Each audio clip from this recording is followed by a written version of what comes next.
ಓಂ ಗುರುರ್ಬ್ರಹ್ಮ ಗುರುರ್ವಿಷ್ಣುಃ ಗುರುರ್ದೇವೋ ಮಹೇಶ್ವರಃ ಗುರುಸ್ಸಾಕ್ಷಾತ್ ಪರಂ ಬ್ರಹ್ಮ ತಸ್ಮೈ ಶ್ರೀ ಗುರವೇ ನಮಃ. ಸದಾಶಿವಸಮಾರಂಭಾಂ ಶಂಕರಾಚಾರ್ಯಮಧ್ಯಮಾಂ ಅಸ್ಮದಾಚಾರ್ಯಪರ್ಯಂತಾಂ ವಂದೇ ಗುರುಪರಂಪರಾಂ. ಸಹನಾ ಭವತು ಸಹನೌ ಭುನಕ್ತು ಸಹ ವೀರ್ಯಂಕರವಾವಹೈ ತೇಜಸ್ವಿನಾವಧೀತಮಸ್ತು ಮಾ ವಿದ್ವಿಷಾವಹೈ. ಓಂ ಶಾಂತಿ ಶಾಂತಿ ಶಾಂತಿ. ಓಂ ನಮೋ ಭಗವತೆ ಶ್ರೀರಮಣಾಯ. ಒಟ್ಟಿಗೆ ಹೇಳೋಣ. ಕರ್ತೃರಾಜ್ಞಯಾ ಪ್ರಾಪ್ಯತೆ ಫಲಂ ಕರ್ಮ ಕಿಂ ಪರಂ ಕರ್ಮ ತಜ್ಜಡಂ ಕೃತಿಮಹೋದಧೋ ಫಲಕಾರಣಂ ಫಲಮಶಾಶ್ವತಂ ಗತಿರೋಧಕಂ ಈಶ್ವರಾರ್ಪಿತಂ ನೇಚ್ಛಯಾ ಕೃತಂ ಚಿತ್ತಶೋಧಕಂ ಮುಕ್ತಿಸಾಧಕಂ ಕಾರ್ಯವಾಗ್ಮನಃ ಕಾರ್ಯಮುತ್ತಮಂ ಪೂಜನಂ ಜಪಶ್ಚಿಂತನಂ ಕ್ರಮಾತ್. ಪೂರ್ವಮೀಮಾಂಸಕರ ಖಂಡನೆಯನ್ನು ನೋಡಿದ್ವಿ. ಈಶ್ವರ ಇದ್ದಾನೆ, ಅವನು ಜಗತ್ ಕಾರಣವಾಗಿದ್ದಾನೆ. ಪ್ರತಿಯೊಂದು ಜೀವಿಯ ಕರ್ಮಕ್ಕೂ ಕರ್ಮವನ್ನು ಸ್ವೀಕರಿಸ್ತಾನೆ. ಪ್ರತಿಯೊಂದು ಜೀವಿಯ ಕರ್ಮ ಫಲವನ್ನು ಸರಿಯಾದ ಸಮಯದಲ್ಲಿ ಕೊಡ್ತಾನೆ. ಕರ್ಮ ಬಂಧನಕಾರಿ ಆಗಬಾರ್ದು ಅಂತಂದರೆ ಕರ್ಮಯೋಗ ರೀತಿಯಲ್ಲಿ ನಾವೆಲ್ಲರೂ ಕಾರ್ಯವನ್ನು ಮಾಡಬೇಕು. ವೈದಿಕ ಕರ್ಮವಾಗಲಿ ಅಥವಾ ಲೌಕಿಕ ಕರ್ಮವಾಗಲಿ, ಆ ರೀತಿಯಾಗಿ ಮಾಡುವಂತಹ ಕರ್ಮವೇ ಚಿತ್ತವನ್ನು ಶುದ್ಧಿ ಮಾಡುತ್ತೆ. ಅದೇ ಮೋಕ್ಷಕ್ಕೆ ಹೇತು ಅಂತ ನೋಡಿದ್ವಿ. ಯಾವ ರೀತಿಯ ಕರ್ಮವನ್ನು ಮಾಡಬೇಕು ಅಂತಾದರೆ ಕಾಯ ವಾಂಗ್ಮನಃ ಕಾರ್ಯಮುತ್ತಮಂ ಪೂಜನಂ ಜಪಾಶ್ಚಿಂತನಂ ಕ್ರಮಾತ್. ಪೂಜೆ ಎನ್ನುವಂತಹ ಕರ್ಮ ಶರೀರದಿಂದ ಮಾಡುವಂತಹ ಕರ್ಮ ಪೂಜೆ. ವಾಚಿಕ ಮಾತಿನಿಂದ ಮಾಡುವಂಥದ್ದು ಕರ್ಮ ವಾಚಿಕ ಸ್ತೋತ್ರಗಳು ಬರ್ತವೆ ಇವಾಗದೆಲ್ಲ. ಮತ್ತು ಮನಸ್ಸಿನಲ್ಲಿ ಮಾಡುವಂತಹ ಕರ್ಮ ಧ್ಯಾನ. ಇಲ್ಲಿ ತಿಳಿಬೇಕು, ಧ್ಯಾನವು ಮಾನಸಿಕ ಕರ್ಮ. ಇನ್ನು ಮುಂದೆ ಇದರಲ್ಲೂ ಬರುತ್ತೆ, ಶಂಕರರು ಭಾಷ್ಯದಲ್ಲೂ ಬರೀತಾರೆ, meditation is also N action. ಅದಕ್ಕೆ ಇಲ್ಲಿ ಚಿಂತನಂ ಅಂತ ಹಾಕಿದ್ದಾರೆ. ಚಿಂತನಂ ಅಂದರೆ ಧ್ಯಾನ ಅಂತ. ಅದು ಮಾನಸಿಕವಾದ ಕರ್ಮ. ಕರ್ಮ ಮೋಕ್ಷಕ್ಕೆ ಸಾಧ್ಯವಿಲ್ಲ ಅಂತಂದರೆ ಕರ್ಮ ಮನಸ್ಸನ್ನು ಶುದ್ಧಿ ಮಾಡುತ್ತೆ ಹೊರತು ನೇರವಾಗಿ ಕರ್ಮ ಅಥವಾ ಉಪಾಸನೆ, ಎಲ್ಲಿ ನಾವು ಕರ್ಮ ಅಂತ ಹೇಳ್ತೀವೋ ಅಲ್ಲೆಲ್ಲ ಉಪಾಸನೆಯನ್ನು ತರಬೇಕು. ಉಪಾಸನೆ ಅಂದರೆ ಧ್ಯಾನ ಅಂತ ಅರ್ಥ.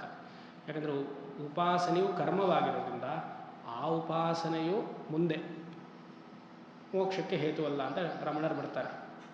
ಅಂದರೆ ಈ 30 ಶ್ಲೋಕದಲ್ಲಿ ಏನಾಗಿದೆ, 1ರಿಂದ 14 ಶ್ಲೋಕ ವೇದ ಪೂರ್ವ ಭಾಗವನ್ನು ಹೇಳಿ 15ರಿಂದ 30 ಶ್ಲೋಕ ವೇದ ಅಂತವನ್ನು ಹೇಳ್ತಿದ್ದಾರೆ. ಯಾವಾಗ ವೇದಾಂತಕ್ಕೆ ನಾವು ಬರ್ತೀವೋ ಇದೇ ಗ್ರಂಥದಲ್ಲಿ, ಆಗ ಇಲ್ಲಿ ಹೇಳಿರುವಂತಹದ್ದೆಲ್ಲ ನೆಗೆಟ್ ಮಾಡಬೇಕಾಗತ್ತೆ, ರೆಫ್ಯೂಟ್ ಮಾಡಬೇಕಾಗತ್ತೆ, ತಳ್ಳಿ ಹಾಕಬೇಕಾಗತ್ತೆ. ಆದರೆ ಸುಮ್ಮನೆ ತಳ್ಳಿ ಹಾಕೋದಲ್ಲ, ಒಂದು ಸಂಸ್ಕಾರಯುತವಾಗಿ ಮಾಡಿ ಆಮೇಲೆ ತಳ್ಳಿ ಹಾಕಬೇಕು, ಸುಮ್ಮನೆ ಅಲ್ಲ. ಸಹಾಯ ಇದೆ. ಕರ್ಮ ಯೋಗ ರೀತಿಯಾಗಿ ಮಾಡಿದಾಗೆ ಮನ ಪಕ್ವತೆಗೆ ಅದು ಸಾಧ್ಯ. ಕೇವಲ ಕರ್ಮವಾಗಿ ಮಾಡಿದ್ರೆ ಮನ ಬಂಧನಕ್ಕೆ ಕಾರಣ ಆಯಿತು. ಮತ್ತು ಹೇಳ್ತಿದ್ದೆ, ಪೂಜೆಯನ್ನು ಮಾಡೋಕ್ಕೆ ಎಲ್ಲರೂ ಕಲಿಬೇಕು. ಅದೇ ಆಧ್ಯಾತ್ಮ ಜೀವನದ ಶುರು, ತಳಹದಿ. ಪೂಜೆ ಮಾಡಲಿಲ್ಲ ಅಂತಂದರೆ ಆಧ್ಯಾತ್ಮಿಕ ಜೀವನಕ್ಕೆ ಬರೋಕ್ಕೆ ಸಾಧ್ಯವಿಲ್ಲ. ಯಾಕೆ ಪೂಜೆ ಅಂದರೆ, ಪೂಜೆ ಅನ್ನೋದು ಒಂದು ಗೌರವ, ಒಂದು ಆದರತೆ, ರೆವರೆನ್ಷಿಯಲ್ ಆ್ಯಟಿಟ್ಯೂಡ್. ಭಗವಂತ ನಮಗೆಲ್ಲ ಕೊಟ್ಟಿದ್ದಾನೆ. ಅವನಿಗೊಂದು ನಮಸ್ಕಾರವೋ, ಒಂದು ದೀಪ ಹಚ್ಚೋ, ಒಂದು ನೈವೇದ್ಯವನ್ನು ನಮಗೆ ಮಾಡೋಕ್ಕೆ ಸಾಧ್ಯ ಇಲ್ಲ. ಅಂದರೆ ಮಾಡೋದೆಲ್ಲ ಕಿಂಚಿತ್ತೆ. ನಮ್ಮ ನೈವೇದ್ಯಕ್ಕೋ ನಮ್ಮ ನಮಸ್ಕಾರಕ್ಕೋ ಅವನು ಕೇಳ್ತಿಲ್ಲ. ನಾವು ಮಾಡುವಂತಹ ರೀತಿಯಲ್ಲಿ ಮಾಡಿದ್ರೆ ನಮ್ಮ ಅಹಂಕಾರ ಸ್ವಲ್ಪ ಕಮ್ಮಿ ಆಗುತ್ತೆ. ಅವನಿಗೊಂದು ಸಮರ್ಪಣಾ ಭಾವ, ಅವನ ಮೇಲೆ ನಮಗೊಂದು ಸಮರ್ಪಣಾ ಭಾವ ಹೆಚ್ಚಿಸುತ್ತೆ. ಅವನು ಯಾವ ತೆಂಗಿನಕಾಯಿಯೂ ಕೇಳಲಿಲ್ಲ, ಯಾವ ಹಣ್ಣು ಕೇಳಲಿಲ್ಲ. ಅದೆಲ್ಲ ನಮಗೆ, ನಮ್ಮ ಮನಸ್ಸಿನ ಶುದ್ಧತೆಗೆ. ಪೂಜೆ ನಮ್ಮ ಹಿರಿಯರೆಲ್ಲ ಹೇಳಿಕೊಟ್ಟಿರ್ತಾರೆ ನಿಮಗೆ. ದೀರ್ಘವಾಗೂ ಮಾಡ್ಬೋದು. ಪಂಚೋಪಚಾರ ಪೂಜೆಯಿಂದ ಶುರು ಮಾಡಿಕೊಂಡು ಷೋಡಶೋಪಚಾರ ಪೂಜೆಯಿಂದ ಮಾಡಿ ಚತುಷ್ಷಷ್ಟಿ ಉಪಚಾರ ಪೂಜೆ 64 ಪೂಜೆಗಳಂತೆ ಅಮ್ಮನವರಿಗೆ. ಯಾವುದು ನಮಗೆ ಸಹಾಯವಾಗಿದೆಯೋ ಅದಾದರೂ ಮಾಡೋದು. ನಮ್ಮ ಸಮಯಕ್ಕೆ ಕನಿಷ್ಠ ಪಕ್ಷ ಅಂತಂದ್ರೆ ಒಂದು 20 ನಿಮಿಷದಲ್ಲಿ ಪುರುಷ ಸೂಕ್ತ ಅಭಿಷೇಕ ಮಾಡಿ ಮುಗಿಸ್ಬಿಡ್ಬೋದು, ಜಾಸ್ತಿ ಹೊತ್ತೇ ಆಗಲ್ಲ ಅಲ್ವಾ. ಸಾಲಿಗ್ರಾಮಕ್ಕಂತೂ ನಿಮಗೆ ಆಹ್ವಾನ ಮಾಡಬೇಕು ಅಂತಿಲ್ಲ. ಸಾಲಿಗ್ರಾಮ ಶಿಲೆ ಸದಾ ವಿಷ್ಣುವಿನ ಸಾನ್ನಿಧ್ಯ ಇದೆ. ಅದಕ್ಕೆ ನೀವು ಅಲ್ಲಿ ಹೇಳಿ ಮತ್ತೆ ಅದೇನೋ ವಿಷ್ಣುವಿನ ಧ್ಯಾನ ಶ್ಲೋಕ ಆಹ್ವಾನ ಎಲ್ಲ ಮಾಡಿ, ನೀನು ವಿಷ್ಣು ಬಾಪ ಇಲ್ಲಿ ಆವಾಹಯಾಮಿ ಸ್ಥಾಪಯಾಮಿ ಪೂಜಾಯ ಓಂಭೂಹು ವಿಷ್ಣು ಆವಾಹಯಾಮಿ. ಆಲ್ರೆಡಿ ಅಲ್ಲಿ ಇದ್ದಾನಲ್ಲಿ, ಅವನು ಮತ್ತೆ ಎಲ್ಲಿಂದ ಕರಿತೀರಿ? ಸರ್ವಾಂತರ್ಯಾಮಿ ಆಗಿರುವಂತಹ ಈಶ್ವರ ಎಲ್ಲೆಲ್ಲೂ ಇದ್ದಾಗ, ಸಾಲಿಗ್ರಾಮದಲ್ಲಿ ವಿಶೇಷವಾಗಿ ಸಾನ್ನಿಧ್ಯ ಇದ್ದಾಗ ಮತ್ತು ಆ ಪ್ರೋಸೆಸ್ ಅದ ಇಲ್ಲ. ಸಾಲಿಗ್ರಾಮನ ಇಟ್ಕೊಳ್ಳಿ, ಪುರುಷ ಸೂಕ್ತ ಹೇಳಿ, ಒರೆಸಿ ಗಂಧ ಇಡಿ, ಹಾಲು ನೈವೇದ್ಯ ಮಾಡಿ ಆರತಿ ಮಾಡಿ, ಎಷ್ಟೊತ್ತಾಗುತ್ತೆ? 10 ನಿಮಿಷದ ಮೇಲೆ ಆಗಲ್ಲ. ನೀವು ಕೂತ್ಕೊಳ್ಳೋಕೆ 10 ನಿಮಿಷ ಆಗ್ಬೋದು ಹೊರತು ಪೂಜೆಗೆ 10 ನಿಮಿಷ ಬೇಡ ಅಲ್ವಾ. ಅಲ್ಲಿ ಕೂರ್ಲ, ಇಲ್ಲಿ ಕೂರ್ಲ, ಪೂರ್ವಾಭಿಮುಖ ಕೂರ್ಲ, ಪಶ್ಚಿಮಕ್ಕೆ ಕೂರ್ಲ, ಟೇಬಲ್ ಮೇಲೆ ಕೂತು ಮಾಡ್ಲಾ, ಎಲ್ಲ ಸಂಶಯಗಳು ಬರುತ್ತೆ. ಕಾಲು ನೋವಿದೆ, ಟೇಬಲ್ ಮೇಲೆ ಕೂತು ಮಾಡ್ಲಾ, ಚಾಚ್ಕೊಂಡು ಮಾಡ್ಲಾ. ಒಬ್ಬ ಅಮ್ಮ ಕೇಳಿದ್ರು, ನಾ ತೊಡೆ ಮೇಲೆ ಇಟ್ಕೊಂಡು ಮಾಡ್ಲಾ ಸ್ವಾಮಿ? ಎಲ್ಲೋ ಮಾಡಿಮ್ಮ, ಫಸ್ಟು ಮಾಡಿ ಅಲ್ವಾ. ನನ್ನ ಕಾಲು ಇದಾಗುತ್ತೆ, ತೊಡೆ ಮೇಲೆ ಇಟ್ಕೊಂಡೇ ಮಾಡ್ಬೋದಾ? ಮಡಿ ಬರುತ್ತಾ? ಮೈಲಿಗೆಗೆ ಏನಾರು ಆಗುತ್ತಾ? ಮಾಡಬೇಕು ಅಂತ ಮನಸ್ಥಿತಿ ಬಂದರೆ ಮಾಡಬೇಕು. ಭಾವನಾ ತುಂಬ ಇಂಪಾರ್ಟೆಂಟ್. ಸೊ ಪೂಜನಂ ಜಪ ಕಾಯಿಕ ಕರ್ಮ, ಅದು ಸರಿಗಿತ್ತು ಶುರುವಿನಲ್ಲಿ. ಕಾಯಿಕ ಕರ್ಮ ಸರಿಗಿದೆ, ಕೇಳಿಸ್ತಾ ಇದೆಯಾ? ಅವೇನು ಹರೀಶ್ ಏನು ಹೇಳ್ತಾರೆ, ರೆಡ್ಯೂಸ್ ಮಾಡಬೇಕಂತ. ಹಾಂ, ಹರಿ ಓಂ ಕೇಳಿಸ್ತಾ ಇದೆ. ಹಾಂ, ರೈಟ್. ಕಾಯಿಕ ಕರ್ಮ ಅಂತಂದರೆ ಪೂಜೆ. ಆಮೇಲೆ ಏನಾಯಿತು? ವಾಚಿಕ ಕರ್ಮ, ಪಾರಾಯಣಗಳು, ಅದು ಮುಂದೆ ಹೇಳ್ತಾರೆ. ಮಾನಸ ಕರ್ಮ, ಒಂದಕ್ಕಿಂತ ಒಂದು ಉತ್ತಮ. ಹಾಂ, 5ನೇದು ಈಗ. ಜಗತ ಈಷಧೀ ಯುಕ್ತ ಸೇವನಂ,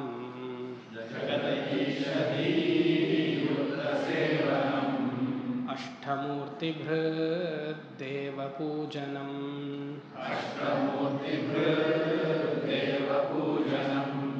ಉತ್ತಮಸ್ತವಾದ್ ಉಚ್ಚಮಂದತಃ,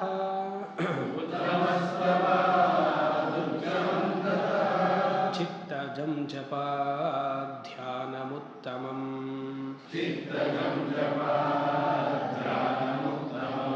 ಆಜ್ಯಧಾರಯಾ ಸ್ರೋತಸಾ ಸಮಂ,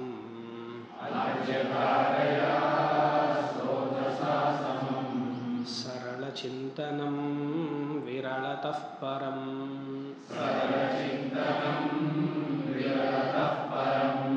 ಸಾಧನೆಯ ಸಮಗ್ರ ಸಾಧನೆಯನ್ನು 3 ಶ್ಲೋಕದಲ್ಲಿ ಹೇಳಿಬಿಟ್ರು. ಗ್ರಂಥಗಳಿದೆ ನಮ್ಮಲ್ಲಿ. ಧ್ಯಾನ ಹೇಗೆ ಮಾಡಬೇಕು, ವಿಜ್ಞಾನ ಭೈರವ ತಂತ್ರ, 112 ಟೆಕ್ನಿಕ್ಸ್ ವಿಜ್ಞಾನ ಭೈರವ ತಂತ್ರದಲ್ಲಿ. ಮೆಡಿಟೇಷನ್ ಹೇಗೆ ಮಾಡಬೇಕು ಅಂತ ಇಲ್ಲಿ ರಮಣರು ಒಂದೇ ಒಂದು ಸಾಲಲ್ಲಿ ಹೇಳಿಬಿಟ್ರು ಧ್ಯಾನ ಹೇಗೆ ಮಾಡಬೇಕು ಅಂತ. ಸರಿ, ಇಲ್ಲಿ ರಮಣರಿಗೆ ತುಂಬ ಇಷ್ಟವಾದ ಸಾಧನೆ ಏನು ಅಂತಂದರೆ ಏಕರೂಪ ಈಶ್ವರ. ಏಕರೂಪ ಈಶ್ವರ ಅಂದರೆ ಒಂದು ಜಪ, ಒಂದು ಪೂಜೆ. ಅಂದರೆ ನಮ್ಮ ಇಷ್ಟ ದೇವತೆ ಏನಿದೆಯೋ ಆ ಇಷ್ಟ ದೇವತೆಯನ್ನು ನಮ್ಮ ಮುಂದೆ ಇಟ್ಕೊಳ್ಬೇಕು ಅಷ್ಟು. ನನಗೆ ಇಷ್ಟ ದೇವತೆಯೇ ಇಲ್ಲ ಅಂತ ಹೇಳಬಾರ್ದು.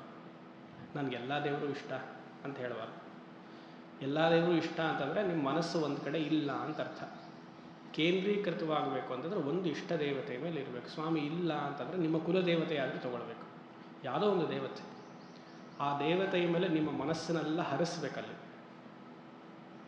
ನಾವು ಇನ್ನೊಬ್ಬರಿಗೆ ನಮ್ಮ ಮನಸ್ಸು ಕೊಡೋಕ್ಕಿಂತ ಭಗವಂತನಿಗೆ ನಮ್ಮ ಮನಸ್ಸು ಕೊಟ್ಟರೆ ಒಳ್ಳೆಯದು. ಆ ರೀತಿಯಾಗಿ ಭಗವಂತನಿಗೆ ನಮ್ಮ ಮನಸ್ಸು ಕೊಟ್ಟರೆ ಅದು ಮೋಕ್ಷಕ್ಕೆ ಹೇತು ಆಗುತ್ತೆ. ನಮ್ಮ ಮನಸ್ಸು ಇನ್ನೊಬ್ಬರು ಕೊಟ್ಟರೆ, ಅವ್ರು ಹೀಗಂದರು ಅದು ಅರ್ಥ ಆಗಿರ್ಬೇಕು ನಿಮಗೆ. ಹೀಗಂತರೂ ಅದೇನು ಅರ್ಥ ಅಷ್ಟೇ ಬಂಧನಕಾರಿ. ಆಯಿತಾ?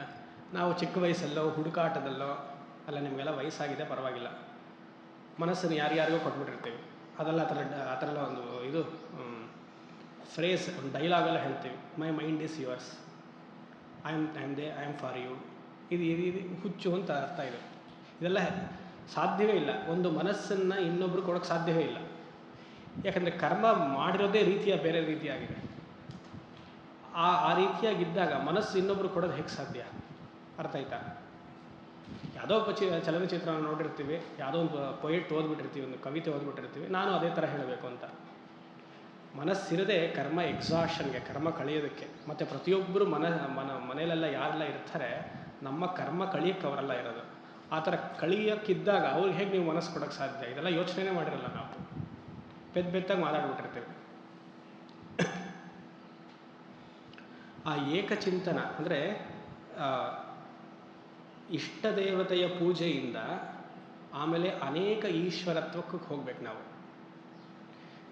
ಏಕರೂಪ ಈಶ್ವರ, ನಮ್ಮ ಇಷ್ಟ ದೇವತೆ ಪೂಜೆ ಹಲವಾರು ವರ್ಷಗಳ ಕಾಲ ಮಾಡಬೇಕು. ಅದು ಯಾವಾಗ ಗೊತ್ತಾಗುತ್ತೋ ನಮಗೆ ಗೊತ್ತಾಗಲ್ಲ. ಯಾವಾಗ ಏಕ ಈಶ್ವರ ಇಷ್ಟ ದೇವತೆಯಿಂದ ಅನೇಕ ದೇವತೆಗಳ ಚಿಂತನೆ ಬರುತ್ತೆ ಗೊತ್ತಾಗಲ್ಲ. ಅನೇಕ ದೇವತೆ ಚಿಂತನೆ ಅಂದ್ರೇನು? ಉದಾಹರಣೆಗೆ ನನ್ನ ಇಷ್ಟ ದೇವತೆ ಗಣಪತಿ ಆದರೆ ಎಲ್ಲ ದೇವರಲ್ಲಿಯೂ ಗಣಪತಿ ತತ್ವವನ್ನು ನೋಡಬೇಕು. ಅದು ಏಕ ಈಶ್ವರನಿಂದ ಅನೇಕ ಈಶ್ವರದ ಬಗ್ಗೆ ಹೋಗುತ್ತೆ. ಇವಾಗೇನಾಗುತ್ತೆ, ಗಣಪತಿ ಇಷ್ಟ ಇದ್ದರೆ ಈಶ್ವರರು ಕೆಲವರು ಇಷ್ಟ ಇರಲ್ಲ, ಈಶ್ವರ ಇಷ್ಟ ಇದ್ದರೆ ಹನುಮಂತ ಇರಲ್ಲ. ಅದ್ವೈತಿಗಳಿಗಲ್ಲ, ಸಾಧಾರಣವಾಗಿ ಬೇರೆ ಮತದ ಪಂಥಿಯವ್ರನ್ನ ಹೇಳ್ತಿಲ್ಲ. ನಮ್ಮಲ್ಲಿ ನನಗೆ ಈಶ್ವರ ಇಷ್ಟಪ್ಪ, ಅವನಿಗೆ ಬರೀ ಅಭಿಷೇಕ ಮಾಡಿದ್ರೆ ಸಾಕಪ್ಪ. ಕೆಲವ್ರಿಗೆ ಅಮ್ಮನವ್ರ ಮೇಲೆ ಇರುತ್ತೆ.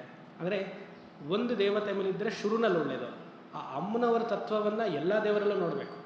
ಕೃಷ್ಣನಲ್ಲಿ ಅಮ್ಮನವರನ್ನು ನೋಡಬೇಕು, ಈಶ್ವರನಲ್ಲಿ ಅಮ್ಮನವರು ನೋಡಬೇಕು. ಆವಾಗಲೇ ಮನಸ್ಸು ಎಕ್ಸ್ಪ್ಯಾಂಡ್ ಆಗಲ್ಲ. ಎಲ್ಲ ದೇವತೆಗಳನ್ನು ಒಂದೇ ತತ್ವ ಬೇರೆ ಬೇರೆ ರೂಪ ಅಂತ ಆವಾಗ ಗೊತ್ತಾಗುತ್ತೆ. ಆ ರೀತಿಯಾಗಿ ಬಂದಾಗ ಮನಸ್ಸು ಎಕ್ಸ್ಪ್ಯಾಂಡ್ ಆದಾಗ, ವಿಕಾಸಗೊಂಡಾಗ ಅದ್ವೈತ ವೇದಾಂತ ಏನು ಅಂತ ಅರ್ಥ ಆಗುತ್ತೆ. ಇಲ್ಲಾಂದರೆ ಗಲಾಟೆ ಮಾಡ್ಕೊಳ್ತಿರ್ತೀವಿ ನಾವೆಲ್ಲ, ನನ್ನ ದೇವರು ಶ್ರೇಷ್ಠ, ನಿನ್ನ ದೇವರು ಶ್ರೇಷ್ಠ ಅಂತ. ಅದು ಏಕದೇವತಾ ಉಪಾಸನೆಯಿಂದ ಶುರುವಾಗಿ ಅನೇಕ ದೇವತಾ ಉಪಾಸನೆಗೆ ಹೋಗಬೇಕು. ಏಕರೂಪ ಈಶ್ವರಾಟು ಅನೇಕ ರೂಪ ಈಶ್ವರಾಟು ವಿಶ್ವರೂಪ ಈಶ್ವರಕ್ಕೆ ಹೋಗಬೇಕದು. ಆ ವಿಶ್ವರೂಪ ಈಶ್ವರವೇ ಅದ್ವೈತ ವೇದಾಂತಕ್ಕೆ ಒಂದು ಹೇತು ಅಂತ ರಮಣರು ಈ 5ನೇ ಶ್ಲೋಕದಲ್ಲಿ ಹೇಳ್ತಾ ಇದ್ದಾರೆ. ಹೇಗೆ ನೋಡಬೇಕಂತೆ, ಇಡೀ ಜಗತ್ತಂತ ಒಂದು ಪರಮೇಶ್ವರ ನೋಡು ಅಂತ ಹೇಳ್ತಿದ್ದಾರೆ.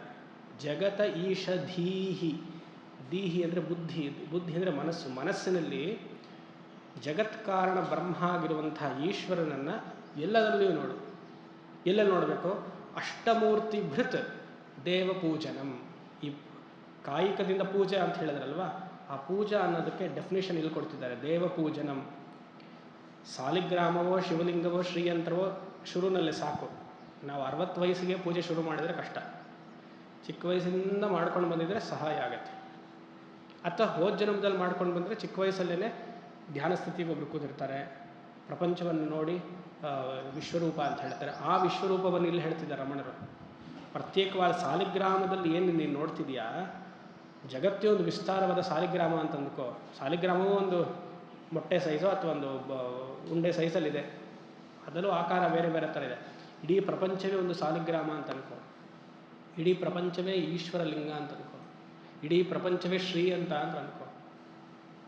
ನೀವು ಯಾವಾಗ ಅಲ್ಲಿ ದೇವತಾ ಭಾವವನ್ನು ಇಡೀ ಪ್ರಪಂಚಕ್ಕೆ ಹಾಕ್ತಿರೋ, ಮನಸ್ಸು ಚಿಕ್ಕದಾಗಲ್ಲ, ಮನಸ್ಸು ಕೋಪ ಮಾಡ್ಕೊಳ್ಳಲ್ಲ, ಇರುಕ್ಸ್ ಮುರುಕ್ಸಾಗಲ್ಲ ಮನಸ್ಸಿನಲ್ಲಿ. ಅಷ್ಟಮೂರ್ತಿ ಭೃತ್, ಭೃತ್ ಅಂದರೆ ಎಂಡೌಡ್ ವಿತ್, ಈ ರೀತಿಯಾಗಿರುವಂತಹ 8 ತತ್ವಗಳನ್ನು ದೇವಪೂಜಾ ಅಂತ ಕರೀತಾರೆ. ಯಾವುದು 8 ತತ್ವ? ಪಂಚಭೂತಗಳು 5,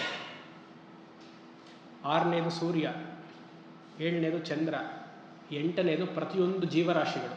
ಇದಕ್ಕೆ ಅಷ್ಟಮೂರ್ತಿ ಅಂತ ಹೇಳೋದು. ಪೃಥ್ವಿ, ಜಲ, ಪೃಥ್ವಿ, ಅಗ್ನಿ, ಜಲ, ವಾಯು, ಆಕಾಶ, ವ್ಯೋಮ, ಇದಕ್ಕೆ ಪಂಚಭೂತಗಳು. 6ನೇದು ಸೂರ್ಯ. ಸೂರ್ಯ ಎಲ್ಲ ನಕ್ಷತ್ರಗಳನ್ನು ಪ್ರತಿನಿಧಿಸ್ತಾನೆ. ಚಂದ್ರ ಎಲ್ಲ ಗ್ರಹಗಳನ್ನು ಪ್ರತಿನಿಧಿಸ್ತಾನೆ. ಲೂಮಿನರೀಸ್, ನಾನ್ ಲೂಮಿನರೀಸ್. ಮತ್ತು 8ನೇದು ಇಷ್ಟು ಬಿಟ್ಟರೆ ಜೀವ. ಈ 8 ಬಿಟ್ಟು ನೀವು ಬೇರೆ ಏನಾದ್ರು ಕಾಣೋಕ್ಕೆ ಸಾಧ್ಯನಾ ಪ್ರಪಂಚದಲ್ಲಿ? ನೋಡುವಂತಹ ದೃಷ್ಟಿ ಈ ರೀತಿಯಾಗಿರಲಿ ಅಂತ ಹೇಳ್ತಾರೆ. ಕಲ್ಲಲ್ಲಿ ನೋಡ್ತಿದ್ದೀರಾ, ಅರುಣಾಚಲೇಶ್ವರನ್ನು ನೋಡ್ತಿದ್ದೀರಾ, ಅರುಣಾಚಲೇಶ್ವರದಲ್ಲಿ ಪೃಥ್ವಿ ತತ್ವ ಇದೆ, ಅದೇ ಈಶ್ವರ ಅಂತ ನೋಡು. ಅಗ್ನಿ ನೋಡ್ತೀರಾ, ಅಗ್ನಿಯೇ ಯಜ್ಞೋ ವೈ ವಿಷ್ಣು.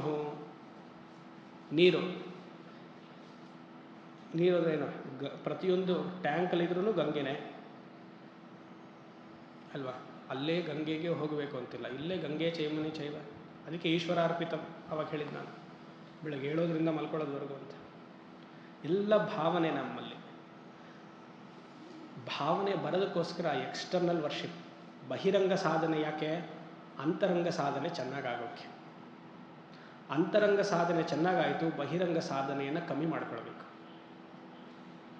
ಮಡಿ ಮೈಲಿಗೆಲ್ಲ ಬಹಿರಂಗ ಸಾಧನೆಯಲ್ಲಿ, ಅಂತರಂಗ ಸಾಧನೆ ಆಗ್ತಿದ್ದಾಗ ಮಡಿ ಮೈಲಿಗೆಲ್ಲ ಕಮ್ಮಿ ಆಗಿರಬೇಕು. ಯೋಚನೆ ಮಾಡಿ.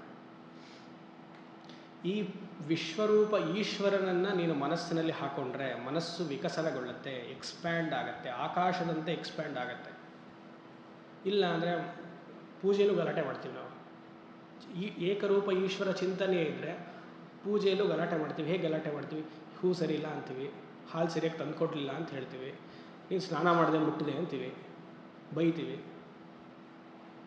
ಕೂತಿರೋದು ದೇವ್ರ ಮುಂದೆ ನಾವು ಬೈಯೋದು. ಯಾಕೆಂದರೆ ನಮಗೆ ಗೊತ್ತು ದೇವರು ಕಲ್ಲು ಅಂತ ಗೊತ್ತು. ನಮಗೆ ಮನಸ್ಸಿನಲ್ಲಿ ಅದು ಕೆಟ್ಟ ಭಾವನೆ ಬಂದ್ಬಿಟ್ಟಿದೆ. ಅವನು ಮುಂದೆ ಕೂತಿದ್ದಾನೆ, ಕಲ್ಲು, ಅವನಿಗೇನು ಗೊತ್ತಿಲ್ಲ ಅಂತ. ನಾವು ದೇವಸ್ಥಾನಕ್ಕೆಲ್ಲ ಹೋಗಿ, ಅರುಣಾಚಲೇಶ್ವರ ಕ್ಷೇತ್ರ ಆಗಲಿ, ಕಾಶಿಗೆಲ್ಲ ಹೋಗಿ ಅಲ್ಲಿ ವಿಶ್ವೇಶ್ವರ, ಅರುಣಾಚಲೇಶ್ವರ ಅಂತೀವಿ. ನಿಮ್ಮ ಮನೇಲಿರುವಂತಹ ಈಶ್ವರನು ಅದೇ ಅರುಣಾಚಲೇಶ್ವರ. ನಮ್ಗೆ ಆ ಭಾವನೆ ಬರಬೇಕು. ಇಷ್ಟು ಕ್ಯೂ ಗಟ್ಟಲೆ ನಿಂತು ಇಲ್ಲಿ ಟಿಕೆಟ್ ಎಲ್ಲ ತೊಗೊಂಡು ದರ್ಶನಕ್ಕೆ ಹೋಗ್ತೀವಲ್ಲ, ನಮ್ಮ ಮನೇಲಿ ಸರ್ವೇ ಸಾಧಾರಣವಾಗಿ ಸಲೀಸಾಗಿ ಸಿಗ್ತಾ ಇದ್ದಾನಲ್ಲ ಒಂದು ಚಿಕ್ಕ ಕಲ್ಲಲ್ಲಿ, ಅವನು ಆದ ಅರುಣಾಚಲೇಶ್ವರ ಅಲ್ವಾ? ಅದು ಶ್ರೀಯಂತ್ರ ಅಲ್ವಾ? ಅದು ಕಾಮಾಕ್ಷಿ ಅಲ್ವಾ? ಯೋಚನೆ ಮಾಡಿ. ಯಾಕಂದರೆ ನಮಗೆ ಗೊತ್ತು, ನನ್ನ ಮನೇಲಿರುವಂತಹ ದೇವಸ್ಥಾನದ ವಿಗ್ರಹಗಳು ಕಲ್ಲು, ಪೂಜೆ ಚೆನ್ನಾಗಾಗಲ್ಲ, ಮಡಿ ಇಲ್ಲ. ಅದು ಅರುಣಾಚಲೇಶ್ವರ ಕ್ಷೇತ್ರಕ್ಕೆ ಬಂದರೆ ಅಥವಾ ಯಾವುದೇ ದೇವಸ್ಥಾನಕ್ಕೆ ಹೋದರೆ ಪೂಜೆ ಚೆನ್ನಾಗಾಗತ್ತೆ. ಯಾರು ಹುಟ್ಟಿಸಿದ್ರು ಈ ಭಾವನೆಯನ್ನು? ನಾವೇ. ನಮ್ಮ ಅಜ್ಞಾನವೇ ಹುಟ್ಟಿಸ್ತು ಇದು. ಯೋಚನೆ ಮಾಡಿ.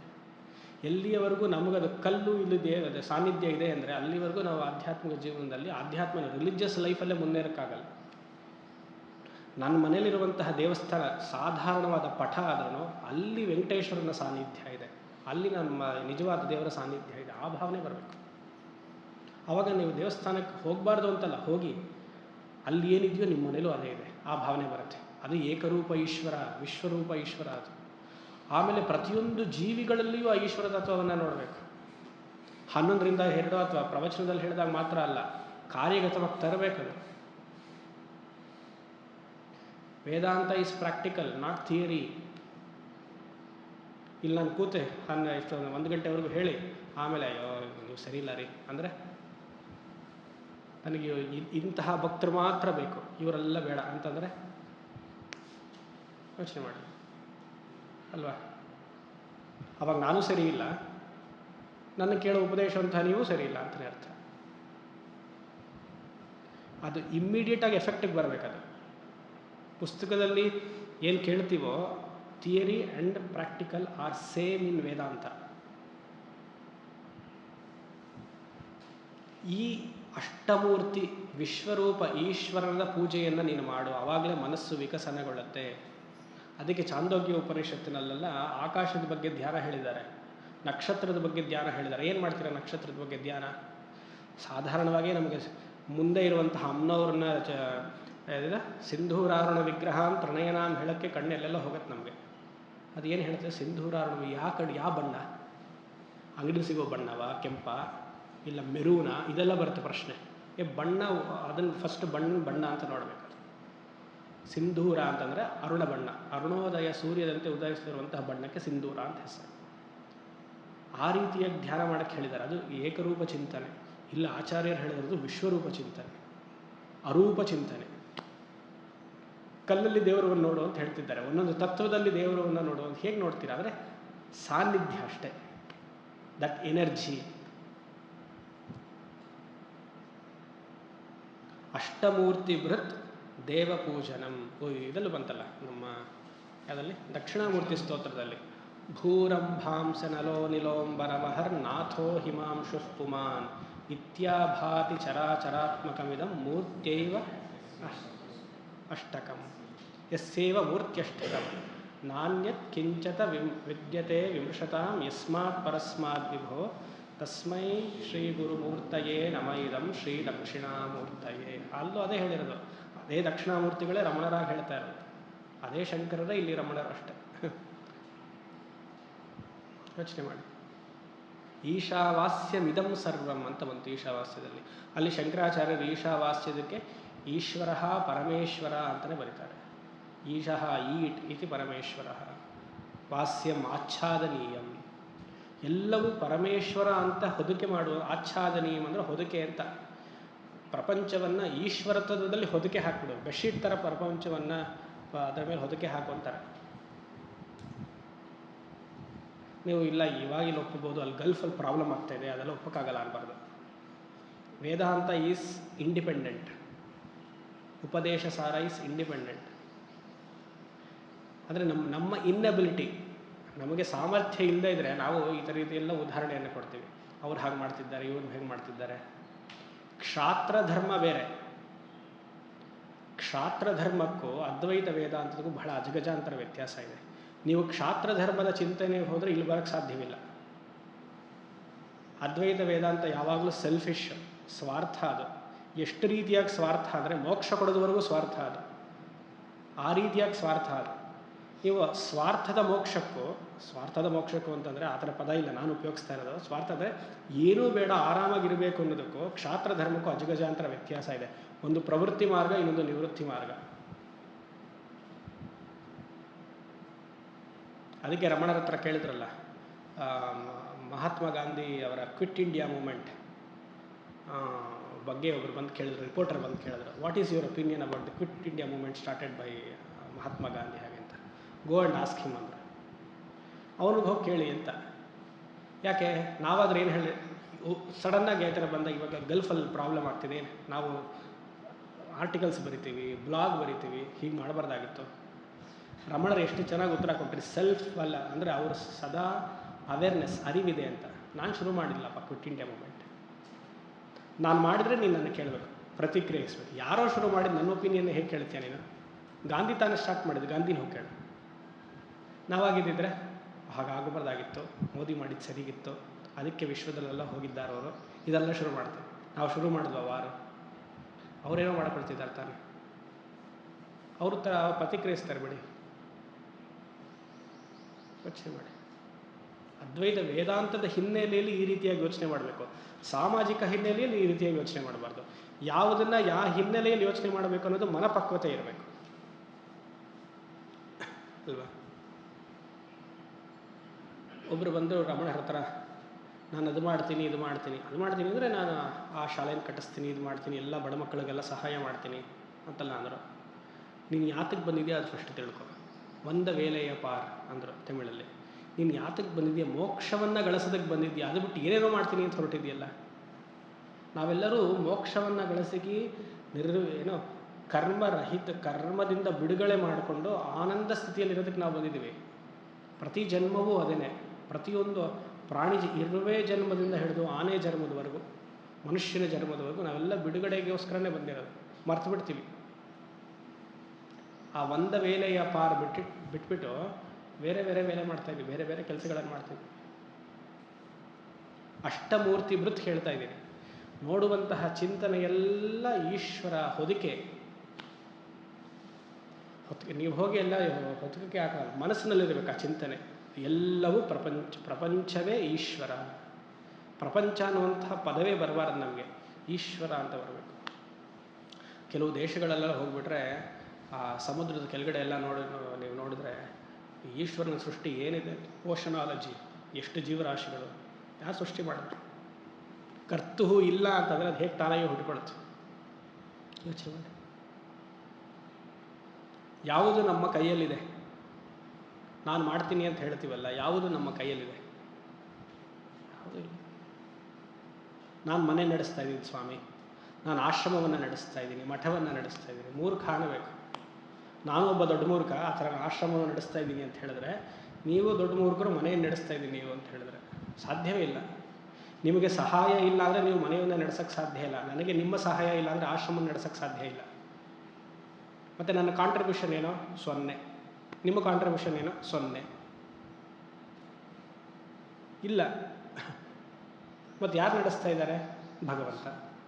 ಮತ್ತು ನಾವೆಲ್ಲ ಏನು? ಆಟ, ಉಪಾಧಿ ಮಾತ್ರ. ಯೋಚನೆ ಮಾಡಿ.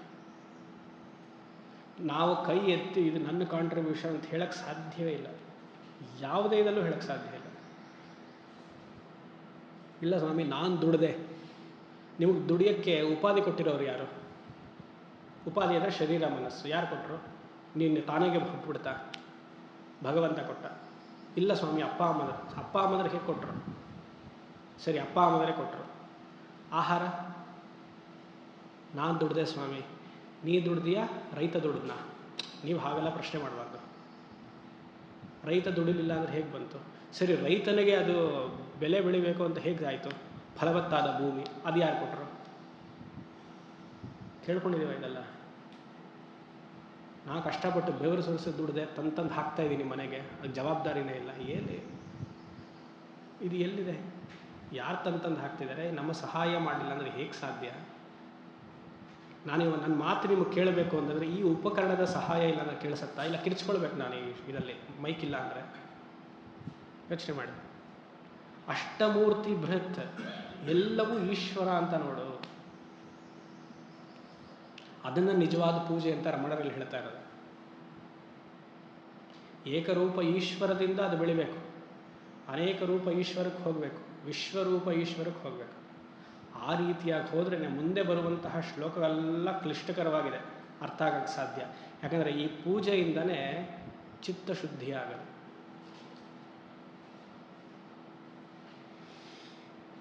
ಅಷ್ಟಮೂರ್ತಿ ಬೃಹತ್ ದೇವ ಪೂಜನಂ. ಅದು ಹೇಗಿದೆ? 6ನೇದಲ್ಲಿ ಹೇಳ್ತಾರೆ, ಉತ್ತಮಸ್ತವಾದ್ ಉಚ್ಚ ಮಂದತಃ ಚಿತ್ತಜಂ ಜಪಾದ್ ಧ್ಯಾನಮುತ್ತಮಂ. ಇವಾಗ ಜಪವನ್ನು ಬಿಟ್ಬಿಟ್ರು, ಪೂಜೆಯನ್ನು ಬಿಟ್ಬಿಟ್ರು. ನೆಕ್ಸ್ಟ್ ಜಪಕ್ಕೆ ಹೋಗ್ತಿದ್ರೆ ಕಾಯಿಕ ಕರ್ಮ ಆಗೋಯ್ತು, ಈಗ ವಾಚಿಕ ಕರ್ಮಕ್ಕೆ ಹೋಗ್ತಾ ಇದ್ದಾರೆ. ಇಲ್ಲಿ ಉತ್ತಮ ಅಂದರೆ ಭಗವಂತ, ಪರಮಾತ್ಮ ಅಂತ ಹೆಸರು. ಉತ್ತಮ ಮೀನ್ಸ್ ದ ಗ್ರೇಟೆಸ್ಟ್, ಕರ್ತ ಅಂತ. ಸ್ತವ ಅಂದರೆ ಸ್ತುತಿ. ಪೂಜೆಗಿಂತ ಪಾರಾಯಣ ಶ್ರೇಷ್ಠ. ಯಾಕೆ? ಪೂಜೆಯಲ್ಲಿಯೇ ಪಾರಾಯಣವನ್ನು ಸೇರಿಸ್ತೀವಿ ನಾವು. ಪೂಜೆಯಲ್ಲಿ ಬಹಿರಂಗವಾಗಿ ಒಂದು ಪ್ರತ್ಯೇಕವಾದ ಮೂರ್ತಿ ಇದೆ ನಮ್ಮ ಎದುರುಗಡೆ. ಪಾರಾಯಣದಲ್ಲಿ ಮೂರ್ತಿ ಇಲ್ಲ, ಆ ಮೂರ್ತಿಯ ಚಿಂತನೆ ಮನಸ್ಸಿನಲ್ಲಿದೆ. ಪಾರಾಯಣ ಬಾಯಿಂದ ಆಗ್ತಾ ಇದೆ, ಅಂದರೆ ಇನ್ನೂ ಸೂಕ್ಷ್ಮವಾಯಿತು. ಸ್ಥೂಲದಿಂದ ಸ್ವಲ್ಪ ಸೂಕ್ಷ್ಮಕ್ಕೆ ಹೋಗ್ತಾ ಇದೆ ಅಲ್ವಾ? ಅಂದರೆ ಅಕ್ಷರಗಳು ಮಾತ್ರ ಇದೆ, ಸಹಸ್ರನಾಮಗಳು. ಕಣ್ಣು ಮುಚ್ಕೊಂಡು ಲಲಿತಾ ಸಹಸ್ರನಾಮವನ್ನು ಹೇಳ್ತೀರಿ, ನಮ್ಮ ಮನಸ್ಸಿನಲ್ಲಿ ಅಮ್ಮನವ್ರ ಚಿಂತನೆ ಇದೆ. ಹೊರಗಡೆ ಇರುವಂತಹ ಕಾಮಾಕ್ಷಿನೋ ಶಾರದಾಂಬೆ ಇದ್ರೂ ಆ ಚಿಂತನೆ ಏನೇನು ಮಾಡಿದಿರಿ, ಮನಸ್ಸಿನಲ್ಲಿ ಹಾಕ್ಕೊಂಡಿದ್ದೀರಿ.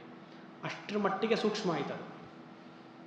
ಕಲ್ಲೋ ಮೂರ್ತಿನೋ ಲೋಹನೋ ಇಲ್ಲ ಅಲ್ಲಿ. ಉತ್ತಮ ಸ್ತವ, ಪರಮಾತ್ಮನನ್ನ ಸ್ತವ, ಪಾರಾಯಣವನ್ನು ಮಾಡುವಂಥ ಒಂದರ್ಥ. ಇನ್ನೊಂದು ಸ್ತವ ಅಂತಂದರೆ ಜಪ ಅಂತಲೂ ಒಂದು ಅರ್ಥ ಇದೆ. ಆ ಜಪ 3 ರೀತಿಯಾಗಿದೆ. ಹೀಗೆ ಉಚ್ಚ ಮಂದತಃ ಅಂದರೆ ಬಾಯಿ ಬಿಟ್ಟು ಹೇಳುವಂಥದ್ದು, ಜೋರಾಗಿ ಹೇಳುವಂಥದ್ದು. ಶುರುವಿನಲ್ಲಿ ಯಾಕೆ ಹಾಗೆ ಹೇಳಬೇಕು? ಕಾನ್ಸಂಟ್ರೇಷನ್, ಏಕಾಗ್ರತೆಗೋಸ್ಕರ ಹೇಳಬೇಕು. ಇವಾಗೆಲ್ಲ ಧ್ಯಾನ ಜಪ ಮಾಡೋಣ, ಮಲಗಿಬಿಡ್ತೀರಿ. ಜಪ ಅಂತ ಹೇಳಿದ್ರೆ ಇವಾಗ ನಿದ್ದೆ ಬರುತ್ತೆ ಅಲ್ವಾ? ಬರ್ತಾಯಿದೆ ಎಲ್ರಿಗೂ, ಕಣ್ಣೆಲ್ಲ ಕೆಂಪಗಾಗಿದೆ. ವಾತಾವರಣ ಏನು ಮಾಡೋಕ್ಕಾಗಲ್ಲಪ್ಪ. ಬೆಂಗಳೂರಿಂದ ಬಂದರೆ ಇದೇ ಕಷ್ಟ. ಬೆಂಗಳೂರಲ್ಲಿ ಬೆವರು ಬರಲ್ಲ, ಶೆಕೆ ಆಗಲ್ಲ, ಇಲ್ಲಿ ಕೂತ್ಕೊಳ್ಳೋಕ್ಕಷ್ಟಿದೆ ಹಬೆ. ಅದಕ್ಕೆ ಅರುಣಾಚಲೇಶ್ವರ ಕ್ಷೇತ್ರ ತಾಪ. ಇಲ್ಲಿ ಒಂದು ಹೇಳ್ತಾರೆ, ಇವು ಯಾರು ಬಿಸಿಲನ್ನು ತಡಿತಾರೋ ಅದೆಲ್ಲ ಪಾಪೆಲ್ಲ ಹಾಗೆ ಹೋಗುತ್ತೆ ಅಂತ. ಅಷ್ಟು ಇದನ್ನ ಬಿಸಿಲು ಶುರುವಾಗಿಲ್ಲ, ನಿಮಗಿದು ಬಿಸಿಲು ಅಂತ ಅನಿಸುತ್ತೆ, ಇನ್ನು ಅತಿರೇಕಕ್ಕೆ ಹೋಗುತ್ತೆ. ಇದು ನಮಗೆ ಹೇಗೆ ಅಂದರೆ ನವಂಬರ್ ಡಿಸೆಂಬರ್ ಥರ ಇದೆ ನಮಗಿಲ್ಲಿ. 42, 44ವರೆಗೂ ಹೋಗುತ್ತೆ, ಬೆಂದು ಹೋಗ್ತೀರಿ ಹೊರಗಡೆ. ಅಂದರೆ ಈ ಬಿಸಿಲು ಬೆವರನ್ನು ತರಿಸುತ್ತೆ. ಒಳ್ಳೆ ಬಿಸಿಲಿದು, ಬೆಂಗಳೂರು ಥರ ಬಿಸಿಲಲ್ಲ. ಅದು ಶೆಕೆನೂ ಬರಲ್ಲ, ಏನೂ ಬರಲ್ಲ, ಕೋಸಿಯಾಗಿರ್ತೀವಿ ಮನೇಲೆ. ಬೆಳಗ್ಗೆ ಎಷ್ಟೋ ಜನ ಹೇಳ್ತಾರೆ ಸಂಧ್ಯಾ ವಂದನೆ ಎಷ್ಟೊತ್ತಿಗೆ ಮಾಡಿದೆ? 7:30, 8 ಗಂಟೆಗೆ ಮಾಡಿದೆ ಸ್ವಾಮಿ ಸಂಧ್ಯೆ. ಯಾಕೆ? ಸೂರ್ಯ ಬಂದು ಅಲ್ಲ, ಆವಾಗಲೇ ಸೂರ್ಯ ಉದಯಿಸ ಆಗೋದು ಬೆಂಗಳೂರಲ್ಲಿ 7:30, 8 ಮೋಡ ಕೌದಿರುತ್ತೆ. ಅವನು ಯಾವಾಗಲೂ ಬಂದಿರ್ತಾನೆ, ಮೋಡ. ಅಪಾರ್ಟ್ಮೆಂಟ್ ಹೈಟ್ ಇರುತ್ತೆ, ಒಂದು ಮೋಡ ಇರುತ್ತೆ. 5:30, 6 ಗಂಟೆಗೆ ಮಾಡಬೇಕಾಗಿರೋದು 7:30, 8 ಗಂಟೆ ಆಗುತ್ತೆ ಬೆಂಗಳೂರಲ್ಲಿ. ಇಲ್ಲಿ ನೀವು ಇವತ್ತು ನೋಡಿದ್ರೆ 5 ಗಂಟೆಗೆ, ಬೆಳಗ್ಗೆ 7:30 ಥರ ಇತ್ತು. ಇರಲಿ, ಬಿಸಿಲು ಎಲ್ಲ ಚೆನ್ನಾಗಿದೆ. ಸರಿ, ಉತ್ತಮ ಸ್ತವ ಏನು ಹೇಳ್ತಿದ್ದೆ? ಜಪ ಅಂತ ಹೇಳಿದೆ. ಒಂದು ಜಪ ಉಚ್ಚವಾಗಿ ಹೇಳೋದು, ಅಂದರೆ ಬಾಯಿ ಬಿಟ್ಟು ಕೇಳಿಸೋ ಥರ, ಪಕ್ಕದವ್ರಿಗೂ ಕೇಳಿಸೋ ಥರ. ಇನ್ನೊಂದು ಮಂದಹ, ತುಟಿ ಮಾತ್ರ ಅಲ್ಲಾಡ್ಸೋದು, ನಿಮಗೆ ಮಾತ್ರ ಕೇಳಿಸೋದು.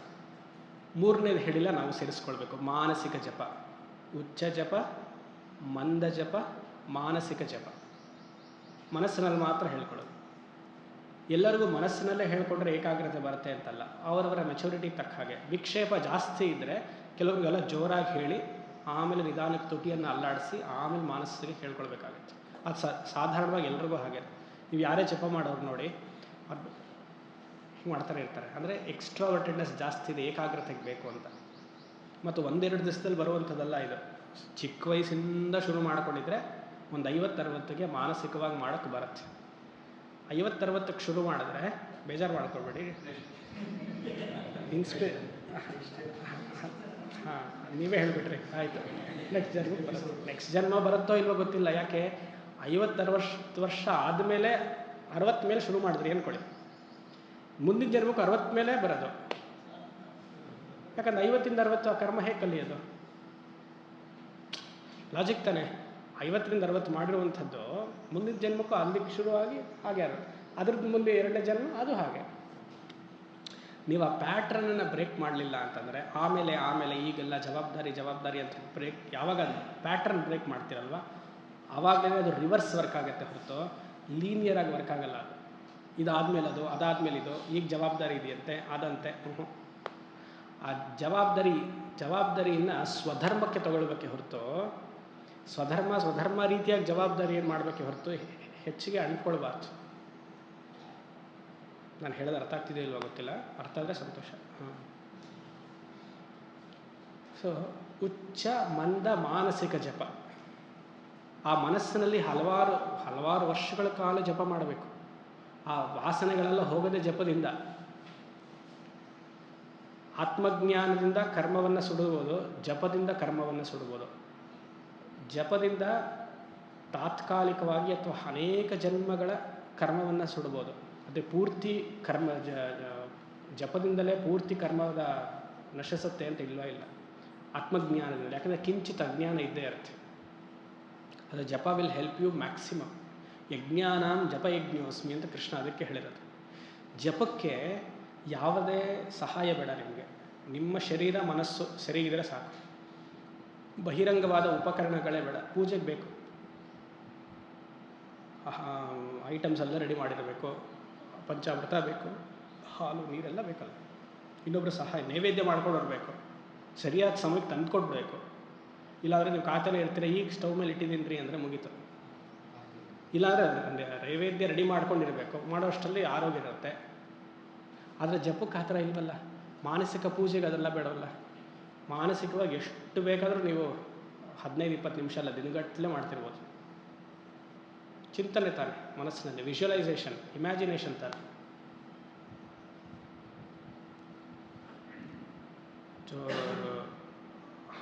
ಅನೇಕ ವರ್ಷಗಳೆಲ್ಲ ಮಾಡಿ ಜಪ ಅದು ಸಿದ್ಧಿಸುತ್ತೆ. ಮತ್ತು ನಾವು ಸ್ವಾಮೀಜಿ 108 ಮಾತ್ರ ಮಾಡ್ತೀನಿ, ನನಗೆ ಅಷ್ಟೇ ಸಮಯ. 108ಕ್ಕೆ ಫಲ 1000 ಫಲ ಜಪ ಮಾಡಿದ್ರೆ 1000 ಫಲ. ನೀವು 1000 ಮಾಡಿದ್ರೆ 10ರ ಫಲ ಸಿಗುತ್ತೆ ನಿಮಗೆ. 108 ಮಾಡಿದ್ರೆ ಫಲವೇ ಸಿಗಲ್ಲ. ಯಾಕೆ? 108 ಎಲ್ಲಿತ್ತು ಚಿಂತನೆ? ಅನ್ಯ ವಿಷಯದಲ್ಲಿತ್ತು. ನೀವು 1000 ಜಪ ಮಾಡ್ತೀನಿ ಅಂತ ಕೂತಾಗ 300 ಜಪ ನೀವು ಮನಸ್ಸನ್ನು ತೆಗೆದ್ಬಿಡ್ಬೇಕು. ಯಾಕಂದರೆ ಅವಾಗ ಕೂತಿರ್ತೀರ, ಶರೀರ ಹೀಗೆ ಆಗ್ತಿರತ್ತೆ, ಶೆಕೆ ಆಗ್ತಿರತ್ತೆ. ನೀವು ಯಾವ ಲಾಸ್ಟ್ ಕಾನ್ವರ್ಸೇಷನ್ ಮಾಡಿದ್ರು ನಿಮ್ಮ ಮನೆಯವ್ರ ಹತ್ರ, ಫ್ಯಾಮಿಲಿ ಹತ್ರ, ಆ ಚಿಂತನೆ ಬರುತ್ತೆ. ಅದಾದಮೇಲೆ ಆಫೀಸ್ದು ಬರುತ್ತೆ, ಯಾವುದೋ ನೀವು ಚಿಕ್ಕ ವಯಸ್ಸಲ್ಲಿ ಮಾಡಿರೋ ಚಿಂತನೆ ಎಲ್ಲ ಬರುತ್ತೆ. ಅಷ್ಟಕ್ಕೆ 500 ಆಗಿಬಿಟ್ಟಿರತ್ತೆ. ಇಲ್ಲಿ ಹೋಗ್ತಾ ಇರುತ್ತೆ. ಇನ್ನು 500ರಲ್ಲಿ ಸ್ವಲ್ಪ ಉಳಿದಿರುತ್ತೆ, ಅದರಲ್ಲಿ ಆಕಳಿಕೆ ಬರುತ್ತೆ ಅಲ್ವಾ? ಅದರಲ್ಲಿ ಯಾವ ಮಂತ್ರ ಹೇಳ್ತಿದ್ದೀರಿ ಅಂತ ಮರ್ತುಬಿಟ್ಟಿರ್ತೀರಿ. ಆಮೇಲೆ ನಿದ್ದೆಯಲ್ಲಿ ಸ್ವಲ್ಪ ಹೋಗುತ್ತೆ. ಕೊನೆಗೊಂದು 100 ಎಷ್ಟು ಮಾಡಿದ್ದು ನೀವು? ನಾನು 1000 ಮಾಡಿದೆ. ಫಲ ಎಷ್ಟಕ್ಕೆ? 100ಕ್ಕೆ. ಆಮೇಲೆ ಭಗವಂತನ ಹತ್ರ ಬಾಗಿದೆ, ಸ್ವಾಮೀಜಿ ಹತ್ರ ಬರೋದು. ನೀವು ಹೇಳಿದಾಗೆ ನೀವು ಉಪದೇಶ ಕೊಟ್ಟರೆ 1000 ಮಾಡಿದೆ, ಅದೇ ಫಲ ಬಂದಿದೆ 108ಕ್ಕೆ ಬರೋದು ಹೀಗೇನೆ ಅಲ್ವಾ? ನೀವು 108 ಮಾಡ್ತಿದ್ರೆ ಎಲ್ಲದು? ಅದು ಸ್ವಾಮೀಜಿ 108 ಮಾಡಿದೆ, ನಾನು ಒಂದು ದಿವಸನೂ ಮಿಸ್ ಮಾಡಿಲ್ಲ, ಒಂದು ದಿವಸನೂ ಫಲ ಸಿಗೋಲ್ಲ ಅಷ್ಟೇ. ಹಾಗೆ ಹೇಳಬೇಕು ಅಲ್ವಾ? ಕಷ್ಟ. 24 ಗಂಟೆಲಿ 8 ಗಂಟೆ ನಿದ್ದೆ ತೆಗೆದುಬಿಡಿ ನೀವು. ಇನ್ನು 8 ಗಂಟೆ ಮಾಡಿದ್ರೆ ಅದು ಸಿಗೋಲ್ಲ ಸ್ವಾಮಿ, ಡಿಸ್ಟರ್ಬ್ ಸ್ಲೀಪ್ ಅಂದರೆ ಪರವಾಗಿಲ್ಲ, ಇರಲಿ 18 ಅವರ್ಸ್ ಇದೆ. 18 ಅವರ್ಸ್ ಇಂದ್ರಿಯಗಳೆಲ್ಲ ಬಹಿರ್ಮುಖವಾಗಿದ್ದು 10 ನಿಮಿಷ ಮಾತ್ರ ಕಣ್ಮುಚ್ಚಿದ್ರೆ ನಿಮಗೆ ಕಾನ್ಸಂಟ್ರೇಷನ್ ಬರುತ್ತಾ? It is against logic. ನೀವು ಪ್ರಶ್ನೆ ಎಲ್ಲರೂ ಪ್ರಶ್ನೆ ಕೇಳ್ತಾರೆ, ಮನಸ್ಸನ್ನು ಹೇಗೆ ಕಂಟ್ರೋಲ್ ಮಾಡ್ಕೊಳ್ಳೋಕೆ ಸಾಧ್ಯ ಇಲ್ಲ. ಯಾಕಂದರೆ ಮನಸ್ಸು ಬಹಿರ್ಮುಖವಾಗಿದೆ. ಮನಸ್ಸು ಬಹಿರ್ಮುಖವಾಗಿದ್ದಷ್ಟು ಮನಸ್ಸು ಕಂಟ್ರೋಲ್ ಮಾಡ್ಕೊಳ್ಳೋಕೆ ಸಾಧ್ಯ ಇಲ್ಲ. ಮತ್ತೇನು ಮಾಡಬೇಕು ಸ್ವಾಮಿ? ಅಂತರ್ಮುಖವಾಗಿ ಮಾಡಬೇಕು. ಅಂತರ್ಮುಖವಾಗಿ ಮಾಡೋಕ್ಕೆ ಭಯ ಆಗುತ್ತೆ ಹೇಳಿದ್ರೆ. ಕರ್ಮವನ್ನು ಕಮ್ಮಿ ಮಾಡಬೇಕು, ಸಂಪರ್ಕಗಳನ್ನು ಕಮ್ಮಿ ಮಾಡಬೇಕು. ಇದೆಲ್ಲ ಸಾಧ್ಯ ಇಲ್ಲ ಸ್ವಾಮಿ, ಈಗಿನ ಕಾಲಕ್ಕೆ ಸಾಧ್ಯ ಇಲ್ಲ. If you say no, the moksha is also no for you. ಅದಕ್ಕೆ ಹೇಳಿದ್ರು, ಪ್ಯಾಟ್ರನನ್ನು ಬ್ರೇಕ್ ಮಾಡಿದ್ರೇ ಈಸಿ ಆಗುತ್ತೆ ಹೊರತು, if you say it is a linear thing, it will happen one day, after 60, after 70, it will never happen. 60-70 ವರ್ಷ ಆಗಿರೋರ್ನೆಲ್ಲ ಕೇಳಿ ಆಗಿದೆಯಾ ಅಂತಾರೆ. ಚಿಕ್ಕ ವಯಸ್ಸು. ಶಂಕರಾಚಾರ್ಯರು ಚಿಕ್ಕ ವಯಸ್ಸಿನಿಂದ ಸಾಧನೆ ಮಾಡಿದ್ರು, ವಿವೇಕಾನಂದರು ಚಿಕ್ಕ ವಯಸ್ಸಿನಿಂದ ಮಾಡಿದ್ರು, ರಾಮಕೃಷ್ಣರು ಚಿಕ್ಕ ವಯಸ್ಸಿಂದ ಮಾಡಿದ್ರು, ರಮಣರು ಚಿಕ್ಕ ವಯಸ್ಸಿಂದ ಮಾಡಿದ್ರು, ಚಂದ್ರಶೇಖರ ಭಾರತಿಗಳು ಚಿಕ್ಕ ವಯಸ್ಸಿಂದ ಮಾಡಿದ್ರು. ಯಾರೇ ಮಹತ್ವರನ್ನ ತಗೊಳ್ಳಿ, ಚಿಕ್ಕ ವಯಸ್ಸಿಂದಲೇ ಮಾಡಿದ್ದಾರೆ ಹೊರತು 66 ಮಾಡಿದ್ರೆ ಎಲ್ಲೂ ಉಲ್ಲೇಖ ಇಲ್ಲ. 60ಕ್ಕೆ ಅವರೆಲ್ಲ ಕೆಲಸ ಮುಗಿಸಿ ಹೊರಟು ಬಿಟ್ಟಿರ್ತಾರೆ, ಆವಾಗ ಶುರು ಮಾಡೋದಿಲ್ಲಿ ಅಲ್ವಾ? ಯಾರೇ ತಗೊಳ್ಳಿ.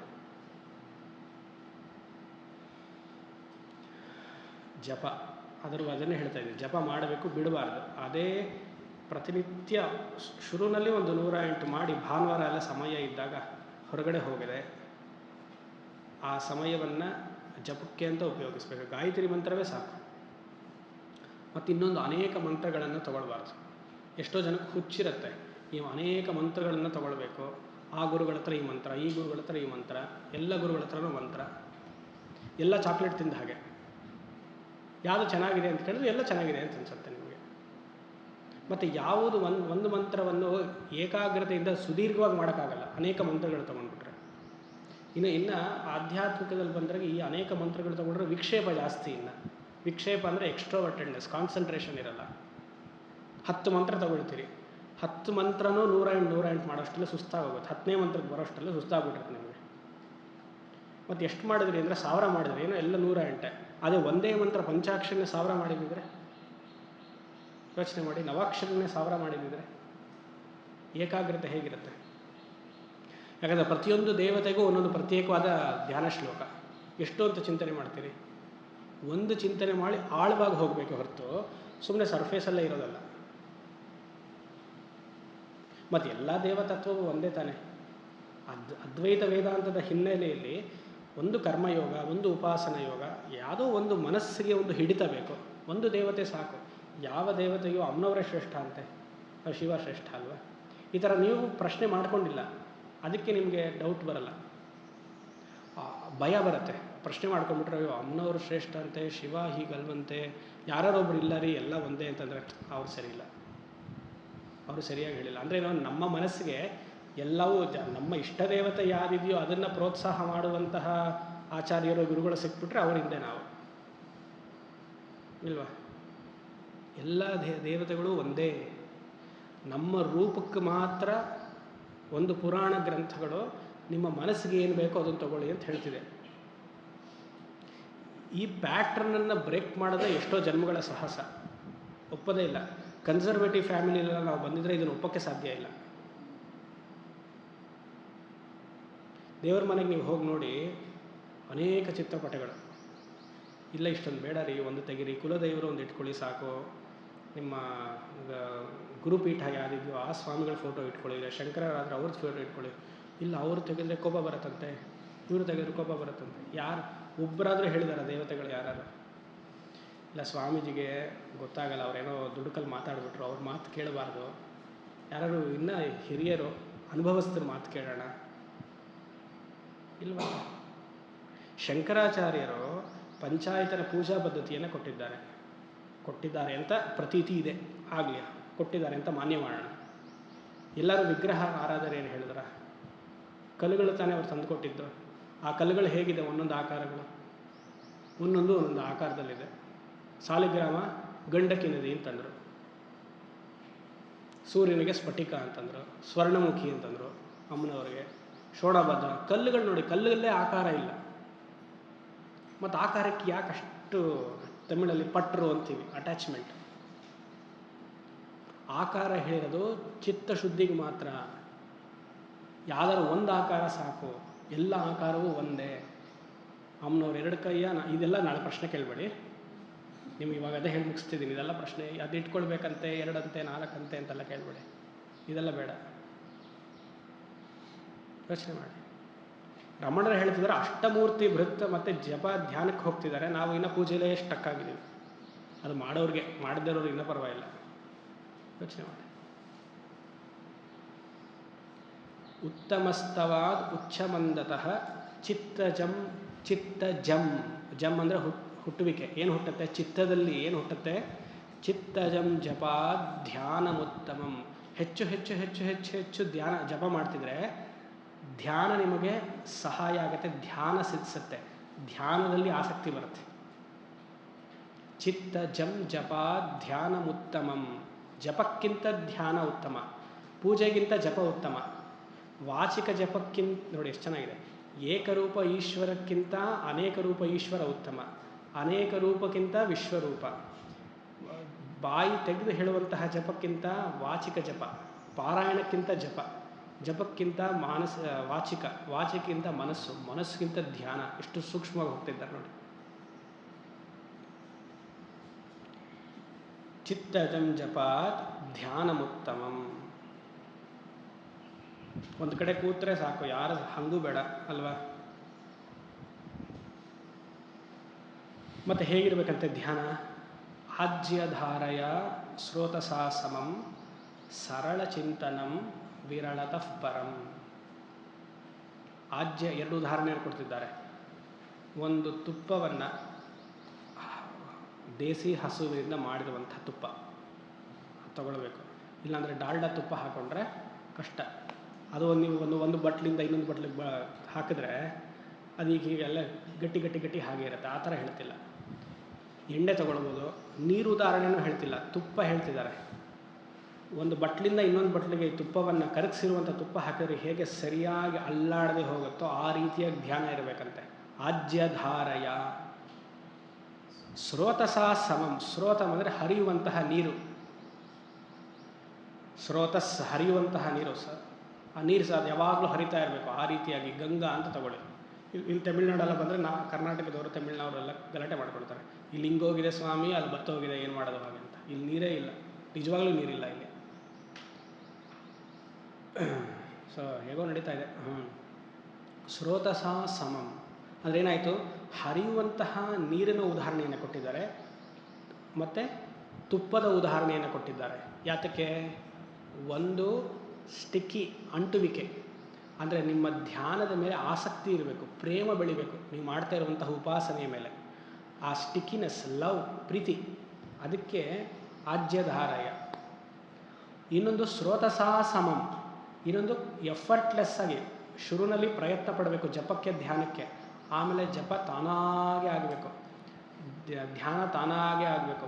ರಾತ್ರಿ ಮಲಗಿದ್ದಾಗಲೂ ಜಪ ಓಡ್ತಾ ಇರಬೇಕು, ಕನಸಿನಲ್ಲಿ ಜಪ ಬರಬೇಕು, ಕನಸಿನಲ್ಲಿ ದೇವತಾ ಬರಬೇಕು. ಆವಾಗ ನೀವು ಮಾಡ್ತಿರುವಂತಹ ಜಪ ಸಿದ್ಧಿಸಿದೆ ಅಂತ. ಯಾವ ಜಾಗೃತ ಅವಸ್ಥೆಯಲ್ಲಿ ಯಾವುದೇ ಉಪಾಸ್ಯ ದೇವತೆ ಮೇಲೆ ಚಿಂತನೆ ಮಾಡ್ತಿದ್ರೋ ಅದು ಕನಸಿನಲ್ಲೂ ಬಂದಿದೆ ಅಂದರೆ ಸೂಕ್ಷ್ಮ ಶರೀರದ ಒಳಗಡೆ ಅಷ್ಟು ಒಳಗಡೆ ಆಳವಾಗಿ ಹೋಗಿದೆ ಅಂತ.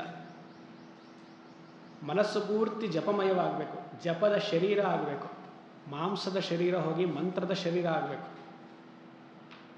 21,600 ನಾಡಿಗಳು, 600 ಶ್ವಾಸಗಳು ಒಳಗಡೆ ಹೊರಗೆ ತಗೊಳ್ತೀವಿ ಅಂತ ಹೇಳ್ತಾರೆ. ಅಷ್ಟು ಸತಿಗೂ ಜಪ ಆಗಬೇಕು. ನಾವು ಉಸಿರು ತಗೊಳ್ತಾ ಇದ್ದೀವಿ ಅಂದರೆ ಒಂದು ಪಂಚಾಕ್ಷರಿ ಹೋಗಬೇಕು, ಉಸಿರು ಬಿಡ್ತಿದ್ದೀನಿ ಅಂದರೆ ಒಂದು ಪಂಚಾಕ್ಷರಿ ಹೋಗಬೇಕು, ಅಥವಾ ಯಾವುದಾದ್ರೂ ಅಷ್ಟಾಕ್ಷರಿ ಆಗಲಿ, ಯಾವುದಾದ್ರೂ ಆಗಲಿ ಆ ರೀತಿಯಾಗಿ ಧ್ಯಾನ ಮಾಡಬೇಕು. ಶುರುವಿನಲ್ಲಿ ಆದರತೆ, ಆ ಪ್ರೀತಿ ಇರಬೇಕು. ಬೆಳಗ್ಗೆ ಏನೇ ಆದರೂ ನಾನು ಇವತ್ತು ಪೂಜೆ ಬಿಡಲ್ಲ, ಜಪ ಬಿಡಲ್ಲ, ಬೆಳಗ್ಗೆ ಆಫೀಸ್ ಲೇಟ್ ಆಗೋಯ್ತು ಸ್ವಾಮಿ ಹೊರಟ್ಬಿಟ್ಟು ಸಂಜೆ ಬಂದು ನಾನು ಜಪ ಮಾಡ್ತೀನಿ, ಆ ಥರ ಆಗಬಾರ್ದು. ಶುರುವಿನಲ್ಲಿ ಸರಿ. ಇದ್ರ ಮೇಲೆ ಯಾವಾಗ ಆಧ್ಯಾತ್ಮಿಕ ಜೀವನದಲ್ಲಿ ಆಸಕ್ತಿ ಬರುತ್ತೋ ಈ ಲೌಕಿಕ ಜೀವನದಲ್ಲ ಕಮ್ಮಿ ಮಾಡ್ಕೊಳ್ಳೋದು. ಅದಕ್ಕೆ ಕರ್ಮ ಪತನ ಕಾರಣಂ. ಇದೆಲ್ಲ ಧ್ಯಾನ ಮಾಡಬೇಕು, ಜಪ ಮಾಡಬೇಕು ಅಂದರೆ ಅಲ್ಲಿ ಎಕ್ಸ್ಟ್ರೋವರ್ಟೆಡ್ನೆಸ್ ಕರ್ಮ. ಅದನ್ನು ಮಾಡಿ ಮಾಡಿ ಅಂತಿದ್ರೆ ಇದೆಲ್ಲ ಮಾಡೋಕ್ಕಾಗಲ್ಲ. ಆಜ್ಯಧಾರಯ ಸ್ರೋತಸಾ ಸಮಂ ಹೇಗಿರ್ಬೇಕಂತೆ? ಸರಳ ಚಿಂತನಂ. ಸರಳವಾಗಿ, ಕಾಂಪ್ಲಿಕೇಶನ್ ಇರಬಾರ್ದು. ಯಾವುದರೊಂದು ಮೂರ್ತಿಯನ್ನು ಆಯ್ಕೆ ಮಾಡ್ಕೊಳ್ತೀರಿ ಅಂತಂದರೆ ಆ ಮೂರ್ತಿಯಲ್ಲಿ ಆದಷ್ಟು ಕಮ್ಮಿ ಕೈಗಳು, ಕಾಲು ಎರಡೇ. ಯಾಕೆ ದೇವತೆಗಳಿಗೂ ಸದ್ಯಕ್ಕೆ ಕಾಲು ನಾವು 3 ಕೊಟ್ಟಿಲ್ಲ, 3 ಕೊಟ್ಟರೆ ಒಂಥರ ಇರುತ್ತೆ. ಆದರೂ ಯಾವುದೋ ಒಂದು ದೇವರಿದೆ, ಭೃಂಗಿನ ಯಾವುದೋ ಅಂತ ಮಧ್ಯದಲ್ಲಿ 2 ಕಾಲು ಮಧ್ಯದಲ್ಲಿ ಒಂದು ಕಾಲಿದೆ ಇರೋವಂಥ ದೇವರಿದೆ. ಸೊ ನೋಡೋಕೆ ಒಂಥರ ಇರುತ್ತೆ, ಪರವಾಗಿಲ್ಲ. ಆದಷ್ಟು 2 ಕೈ ಅಥವಾ ಮ್ಯಾಕ್ಸಿಮಮ್ 4 ಕೈ, ಸುಮಾರು 6, 7, 10 ಕೈಯೆಲ್ಲ ಇಟ್ಕೊಂಡ್ರೆ ಚಿಂತನೆ ಮಾಡೋದು ಕಷ್ಟ. ಸರಳ ಚಿಂತನಂ. ಮತ್ತು ವಿರಳತಃ ಪರಂ. ವಿರಳತ ಅಂದರೆ ಎಫರ್ಟ್ಲೆಸ್, ಪ್ರಯತ್ನ ಇಲ್ಲದೆ ಮಾಡುವಂತಹ ಜಪ, ಪ್ರಯತ್ನ ಇಲ್ಲದೆ ಮಾಡುವಂತಹ ಧ್ಯಾನ. ಪರಂ ಅಂದರೆ ಉತ್ಕೃಷ್ಟ ಅಂತ ಕರೆದಿದ್ದಾರೆ. ಪರಂ ಅಂದರೆ ಉತ್ಕೃಷ್ಟ. ಪ್ರಯತ್ನ ಇಲ್ಲದೆ ಮಾಡಬೇಕು ಅಂದರೆ ಮುಂಚಿತವಾಗಿ ಪ್ರಯತ್ನ ಪಟ್ಟಿರಬೇಕು. ಮುಂಚಿತವಾಗಿ ಪ್ರಯತ್ನ ಪಡಬೇಕು ಅಂದರೆ ಅದಕ್ಕೆ ಪ್ರತ್ಯೇಕವಾದ ಸಮಯವನ್ನು ಕೊಡಬೇಕು. ಏನೇ ಆಗಲಿ, ರಾತ್ರಿ ನಾನು 8 ಗಂಟೆ ಮೇಲೆ ಫೋನನ್ನು ಮುಟ್ಟಲ್ಲ, 9 ಗಂಟೆ ಮೇಲೆ ಫೋನನ್ನು ಮುಟ್ಟಲ್ಲ, ಬಾಗಿಲು ಹಾಕ್ಕೊಳ್ತೀನಿ, ಹೇಳಿಬಿಡ್ತೀನಿ ಯಾರು ನನಗೆ ಡಿಸ್ಟರ್ಬ್ ಮಾಡಬೇಡಿ, ಅರ್ಧ ಗಂಟೆ ಜಪ ಮಾಡ್ತಿದ್ದೀನಿ, ಹೀಗೆ ಹೇಳಬೇಕು ಮನೇಲಿ. ಇಲ್ಲ ಅಂದರೆ ಕರೀತಾರೆ. ನೀವು ಜಪಕ್ಕೆ ಹೋಗ್ತಿದ್ದೀರಿ ಅಂತ ಗೊತ್ತಾದರೆ ಕರೀತಾರೆ. ಹೋಗಿ ಅಂತ ಹೇಳ್ತಾರೆ, ಬಾಗಿಲು ಅವಾಗ ತಟ್ತಾರೆ ಅಲ್ವಾ. ಹೇಳಬೇಕು, ನನಗೆ ಡಿಸ್ಟರ್ಬ್ ಮಾಡಬೇಡ.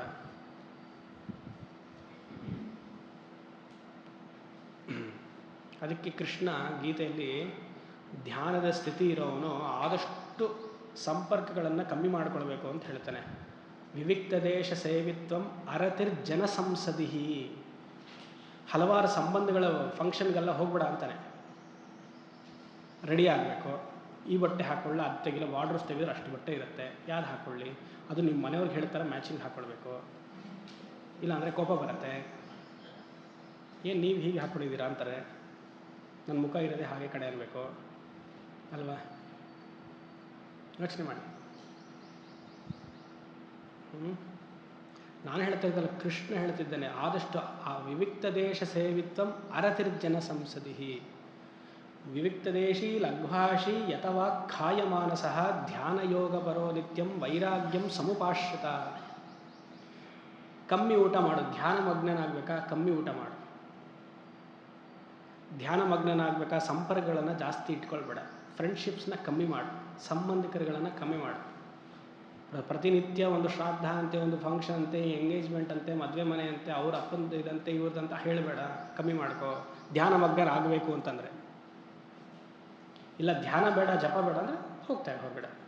ಆಮೇಲೆ ಪ್ರಶ್ನೆ ಮಾಡಬಾರ್ದು, ನಂಗೆ ಮನಸ್ಸೇ ಸಿದ್ಧಿಸಿಲ್ಲ, ಏಕಾಗ್ರತೆನೇ ಇಲ್ಲ. ಏಕಾಗ್ರತೆ ಯಾಕೆ ಬರಲ್ಲ? ಈ ರೀತಿಯಾಗಿ ಕೃಷ್ಣ ಹೇಳೋದು ಇನ್ನೂ ಕಷ್ಟ. ಓಡ್ ಹೋಗು ಅಂತಾನೆ. ಇಲ್ಲದೆ ಶಂಕರರು ಅದಕ್ಕೆ ಇನ್ನು ಭಾಷೆ ಬರೀತಾರೆ, ಕಾಡು ಹೋಗ್ಬಿಡು, ಗುಹೆಲ್ ಕೂತ್ಕೊ ಅಂತಾರೆ.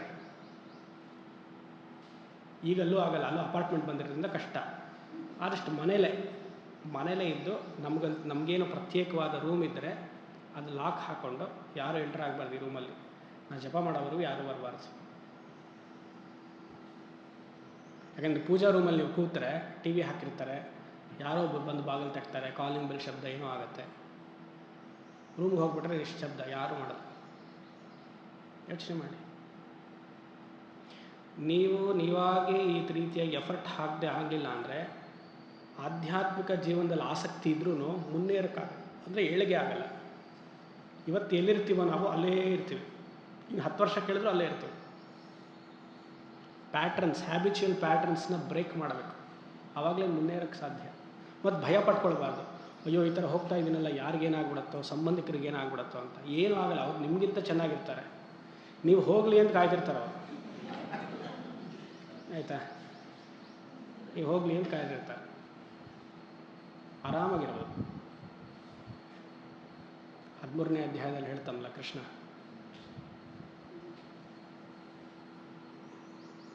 ಮನೆಯ ತುಂಬ ಹೇಳಬಾರ್ದು, ನೀವೆಲ್ಲ ಗೃಹಸ್ಥರು, ಪರವಾಗಿಲ್ಲ. 13ನೇ ಅಧ್ಯಾಯದಲ್ಲಿ ಬರುತ್ತೆ, ಮನೆ ಮಡದಿ ಮಗನೆಲ್ಲ ಬಿಟ್ಟು ಧ್ಯಾನ ಮಾಡುವಂತಲೇ ಮರ್ತೋಯ್ತದೆ, ಬರಲಿಲ್ಲ. ಆ ರೀತಿಯಾಗಿ ಸರಳ ಚಿಂತನಂ ವಿರಳತಃ ಪರಂ. ವಿರಳತ ಅಂದ್ರೇನು? ಅಬ್ಸ್ಟ್ರಕ್ಷನ್ ಇಲ್ಲದೆ. ಸರಿಯಾದ ಉದಾಹರಣೆ ಕೊಡಬೇಕು ಅಂದರೆ, ಯೂಟ್ಯೂಬಲ್ಲಿ ಒಂದು ಮೂವಿ ನೋಡ್ತಾ ಇರ್ತೀರ, ಮೂವಿನೋ ಒಂದು ಟಾಕ್ಸ್ ಎಲ್ಲ ಕೇಳ್ತಿರ್ತೀರ. ನೀವು ಪ್ರೀಮಿಯಂ ಅಕೌಂಟ್ ಇಲ್ಲ ಅಂದರೆ ನಿಮಗೆ ಮುಗೀತು, 10 ನಿಮಿಷಕ್ಕೂ ತೊಂದರೆ ಕೊಡುತ್ತದೆ. ಅದಕ್ಕೆ ವಿರಳತಃ ಪರಂ. ಅದನ್ನು ಪ್ರೀಮಿಯಂ ಅಕೌಂಟ್ ಹಾಕ್ಸ್ಕೊಂಬಿಡಿ, $1,400 ಕೊಟ್ಟು ವರ್ಷಕ್ಕೆ, ಅಬ್ಸ್ಟ್ರಕ್ಷನ್ ಇಲ್ಲದೆ ಬರುತ್ತೆ, ನೋ ಅಡ್ವರ್ಟೈಸ್ಮೆಂಟ್, ಅನ್ಲಿಮಿಟೆಡ್. ಸೊ ವಿರಳತಃ ಪರಂ ಹೇಗಾಗಬೇಕು ಅಂತಂದರೆ ಯಾವ ಅಡ್ವರ್ಟೈಸ್ಮೆಂಟು ಬರಬಾರ್ದು. Every advertisement in your meditation is one family member coming and disturbing you. Premium account ಮಾಡಿಸ್ಬಿಡಿ ಅಷ್ಟೇ. ಈ ನೀವು ಹೇಳಬೇಕು, ನಿಮ್ಮ ಪ್ರಯಾರಿಟಿ ಹೇಳಬೇಕು. ಮೊನ್ನೆ ಅದಕ್ಕೆ ಯಾರಿಗೋ ಒಂದು ಮೆಸೇಜ್ ಕಳಿಸ್ದೆ, ನಮ್ಮ ಪ್ರಯಾರಿಟಿ ಏನು ಅಂತ ಇನ್ನೊಬ್ರಿಗೆ ಹೇಳಬೇಕು. ನಾನು ಮೋಕ್ಷ ಸಾಧನೆಯಲ್ಲಿದ್ದೀನಿ, ನನ್ನ ಪ್ರಯಾರಿಟಿ ಇದು. ನನಗೊಬ್ಬರು ಸ್ವಾಮೀಜಿ ಹೇಳಿದ್ರು, make your priority known to public. ಆವಾಗ ನಿಮ್ಮ ಪ್ರಯಾರಿಟಿಯನ್ನು ಡಿಸ್ಟರ್ಬ್ ಮಾಡಲ್ಲ, ತೊಂದರೆ ಮಾಡಲ್ಲ. ನೀವು ಪ್ರಯಾರಿಟಿ ಹೇಳಿಲ್ಲ ಅಂದರೆ ನಿಮ್ಮ ಪ್ರಯಾರಿಟಿ ಏನು ಅಂತ ಅವ್ರಿಗೆ ಗೊತ್ತಾಗುತ್ತೆ.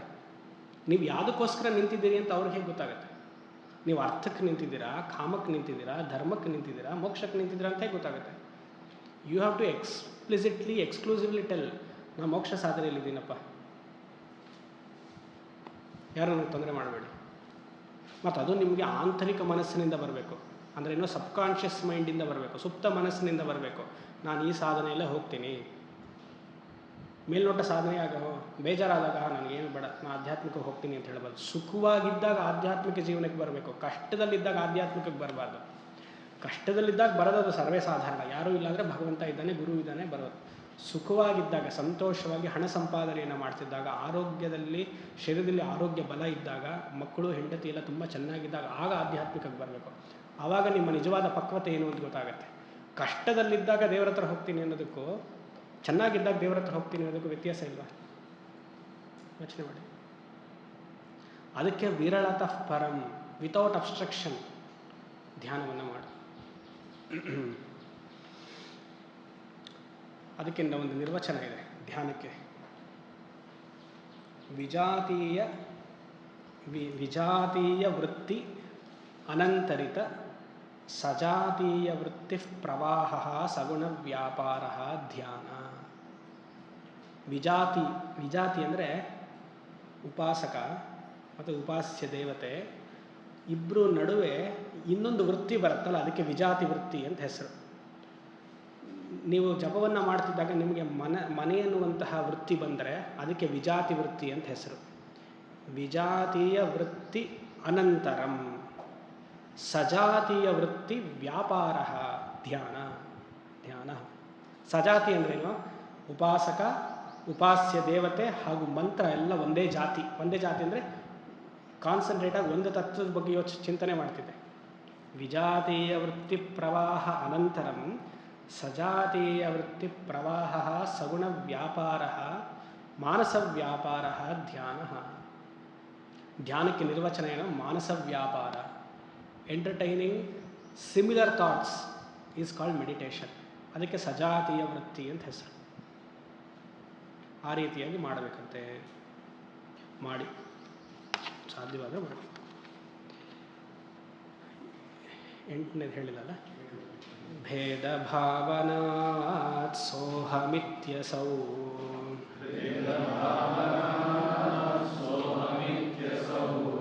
ಭಾವನಾಭಿದಾ ಪಾವನೀಮತಾ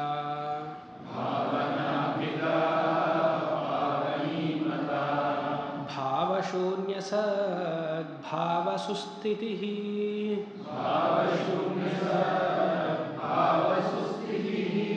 ಭಾವನಾ ಫಲಾದ್ ಭಕ್ತಿರುತ್ತಮಾ.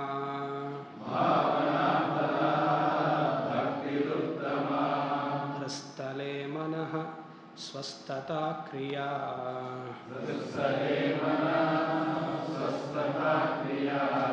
ಭಕ್ತಿಯೋಗ ಬೋಧಾಶ್ಚ ನಿಶ್ಚಿತಂ.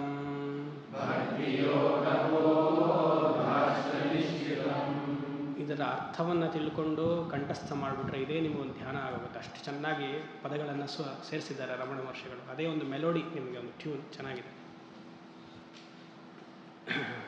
ಏನು ಹೇಳ್ತಿದ್ದಾರೆ? ಹೇಗೆ ಶುರು ಮಾಡಿದ್ರು ನೋಡಿ. ಭಗವಂತ ಇದ್ದಾನೆ ಅಂತಂದರು, ಅವನು ಕರ್ಮಫಲದಾತ ಅಂತಂದರು. ಮತ್ತು ಮಾಡುವಂತಹ ಕರ್ಮವೆಲ್ಲ ಈಶ್ವರ ಅರ್ಪಣೆ ಮಾಡು ಅಂತಂದರು.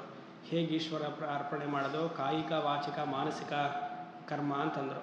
ಆಮೇಲೆ ಪೂಜೆ ಅಂತಂದರು, ಅಷ್ಟಮೂರ್ತಿ ಪೂಜೆ ಅಂತಂದರು, ವಿಶ್ವರೂಪ ಪೂಜೆ ಅಂತಂದರು, ಜಪ ಅಂತಂದರು, ಉಚ್ಚ ಮಂದ ಮದ್ನ ಮಾನಸಿಕ ಅಂತಂದರು, ಧ್ಯಾನ ಉತ್ತಮ ಅಂದರು. ಈಗ ಧ್ಯಾನದಲ್ಲಿ 2 ರೀತಿಯಾದ ಧ್ಯಾನವನ್ನು ಹೇಳ್ತಿದ್ದಾರೆ. ಭೇದ ಉಪಾಸನ ಒಂದು, ಅಭೇದ ಉಪಾಸನ ಇನ್ನೊಂದು. ರಮಣರಿಗೆ ಇಷ್ಟ ಆಗಿರುವಂಥದ್ದು ಅಭೇದ ಉಪಾಸನ. ಪೂಜೆಯಲ್ಲಿ ಅವ್ರಿಗೆ ಇಷ್ಟ ಇದ್ದಂಥದ್ದು ಅಷ್ಟಮೂರ್ತಿ. ಅಂದರೆ ಯಾವುದೆಲ್ಲ ಅದ್ವೈತಕ್ಕೆ ತುಂಬ ಹತ್ತಿರ ತಗೊಂಡು ಹೋಗುತ್ತೋ ಅವ್ರಿಗೆ ಅದೆಲ್ಲ ಇಷ್ಟ. ಎಲ್ಲ ಮಹಾತ್ಮರಿಗೂ ಅದು ಇಷ್ಟ.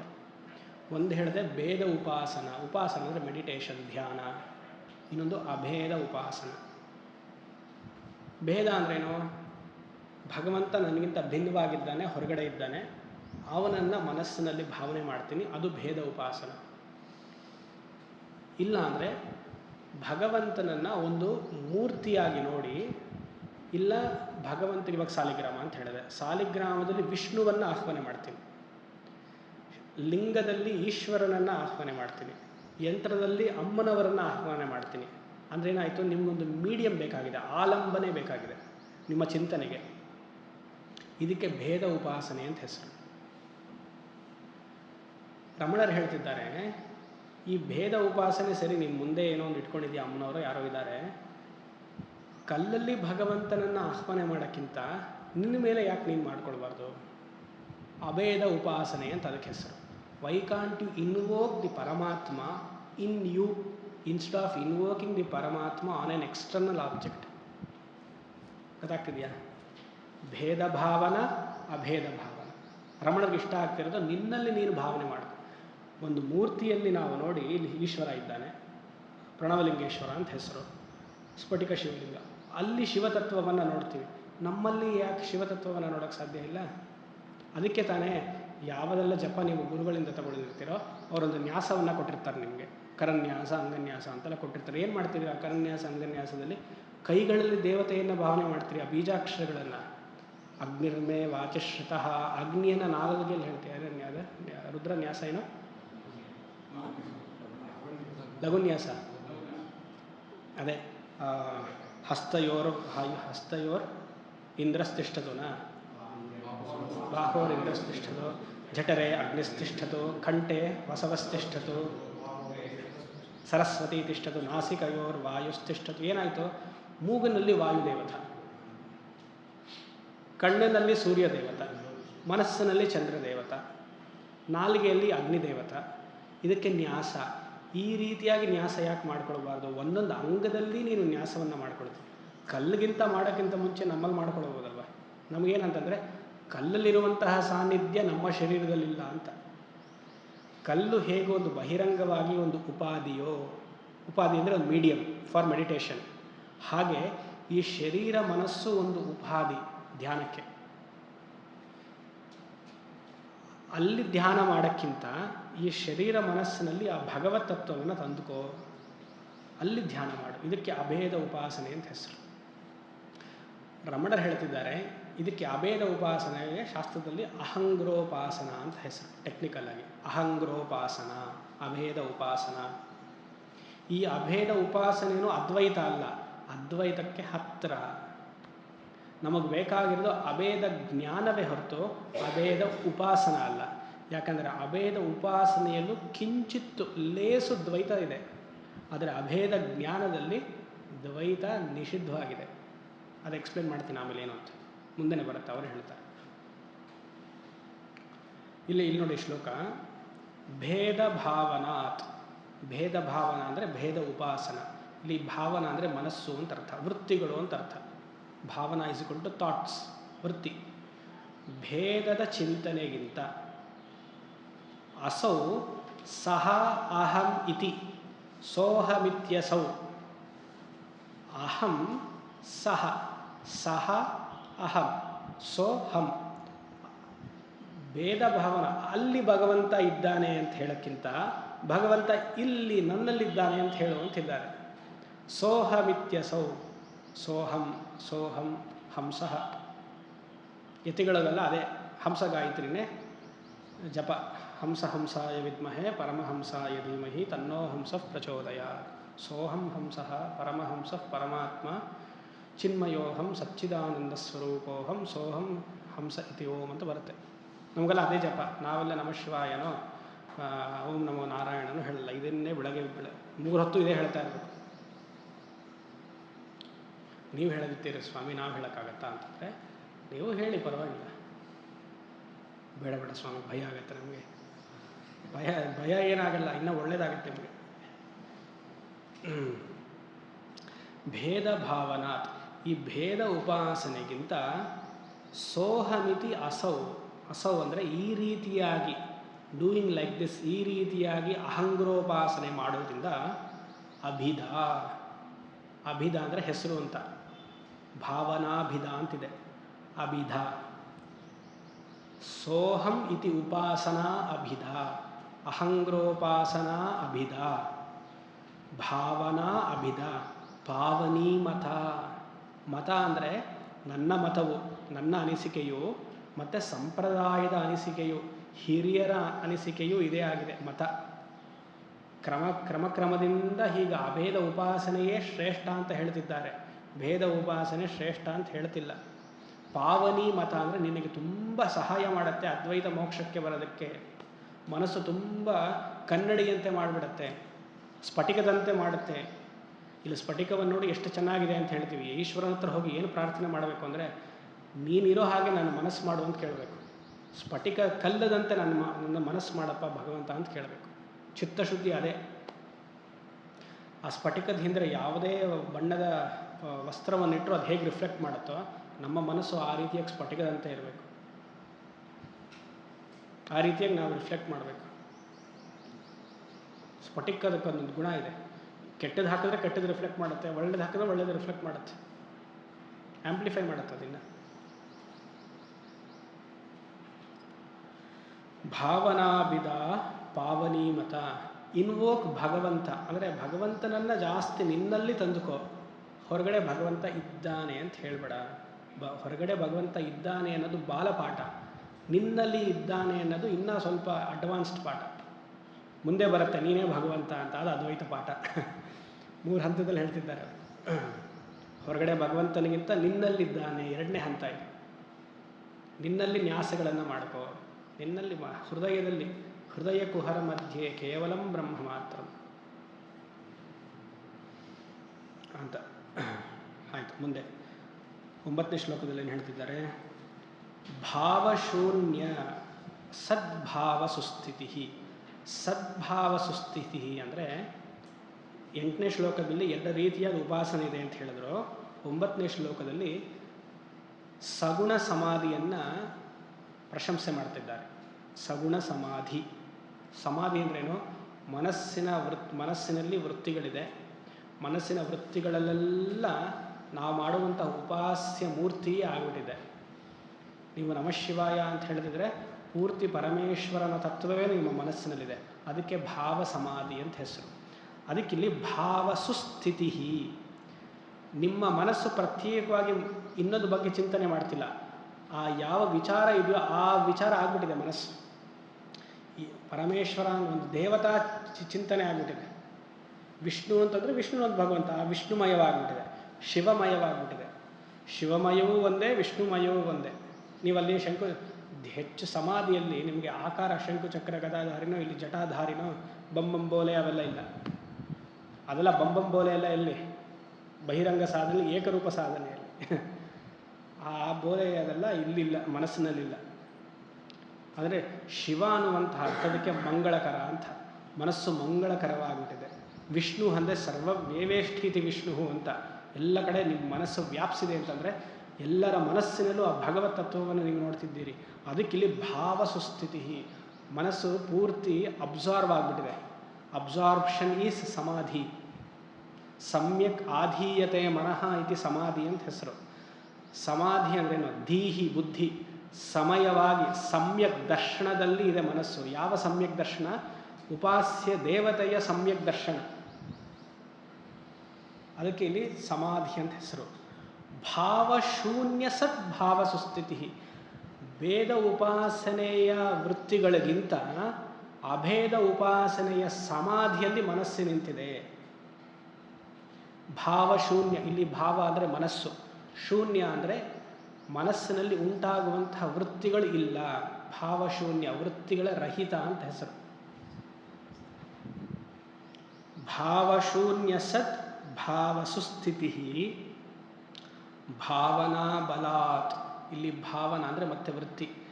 ಆ ಏಕರೂಪದ ಚಿಂತನೆ, ಇಲ್ಲಿ ಏಕರೂಪ ಅಂದರೆ ವಿಶ್ವರೂಪದ ಏಕಚಿಂತನೆ. ಭಾವನಾ ಬಲಾತ್ ಭಕ್ತಿ ಉತ್ತಮ. ಇಲ್ಲಿ ಭಕ್ತಿ ಅಂದರೆ ಸಮಾಧಿ ಅಂತ ಅರ್ಥ. ಭಕ್ತಿ ಅಂದರೆ ಭಕ್ತಿ ಯೋಗ ಅಲ್ಲ, ಇಲ್ಲಿ ಭಕ್ತಿ ಅಂದರೆ ಸಮಾಧಿ.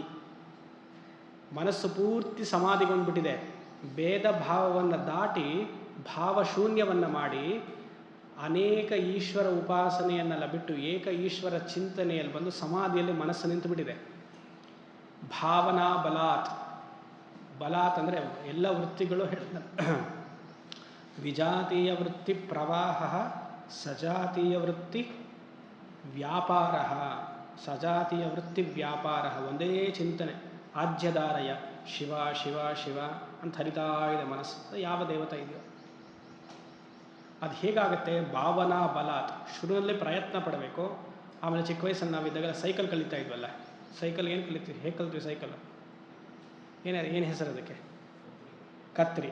ಹಾಂ, ಕತ್ರಿ ಪೆಡಲ್ ಮಾಡ್ತಿದ್ದಾಗ ಆಮೇಲೆ ಪೆಡಲ್ ಹಾಕಿಬಿಟ್ಬಿಟ್ರೆ ತಿರುಗ್ತಾ ಇರುತ್ತಲ್ಲ. ಶುರುವಿನಲ್ಲಿ ಅದು ಎಫರ್ಟ್ ಬೇಕು. ಇಲ್ಲಿ ಭಾವನಾ ಬಲಾತ್ ಅಂದರೆ ಪೆಡಲಿಂಗ್. ಒಂದು ಸತಿ ಮೋರ್ಷನ್ ಮಾಡಿ ಬಿಟ್ಬಿಟ್ರೆ ಆಮೇಲೆ ಹಾಗೆ ಹೋಗ್ತಾ ಇರ್ತದೆ. ಮನಸ್ಸಿನಲ್ಲಿ ಶುರುವಿನಲ್ಲಿ ವೃತ್ತಿಗಳನ್ನು ಪ್ರತ್ಯೇಕವಾಗಿ ಬಲದಿಂದ, ಭಾವನಾ ಬಲಾತ್, ಬಲದಿಂದ ಎಂಟರ್ಟೈನ್ ಮಾಡಬೇಕು. ಅನೇಕ ವೃತ್ತಿಗಳು, ಅನ್ಯ ವೃತ್ತಿಗಳು ಬಂದರೆ, ವಿಜಾತೀಯ ವೃತ್ತಿಗಳು ಬಂದರೆ, ವಿಜಾತಿ ಅಂದರೆ ಬೇರೆ ವೃತ್ತಿಗಳು ಬಂದರೆ ಅದನ್ನು ತಳ್ಳಿ ಸಜಾತೀಯ ವೃತ್ತಿಗಳನ್ನು ತಂದುಕೊಳ್ಬೇಕು.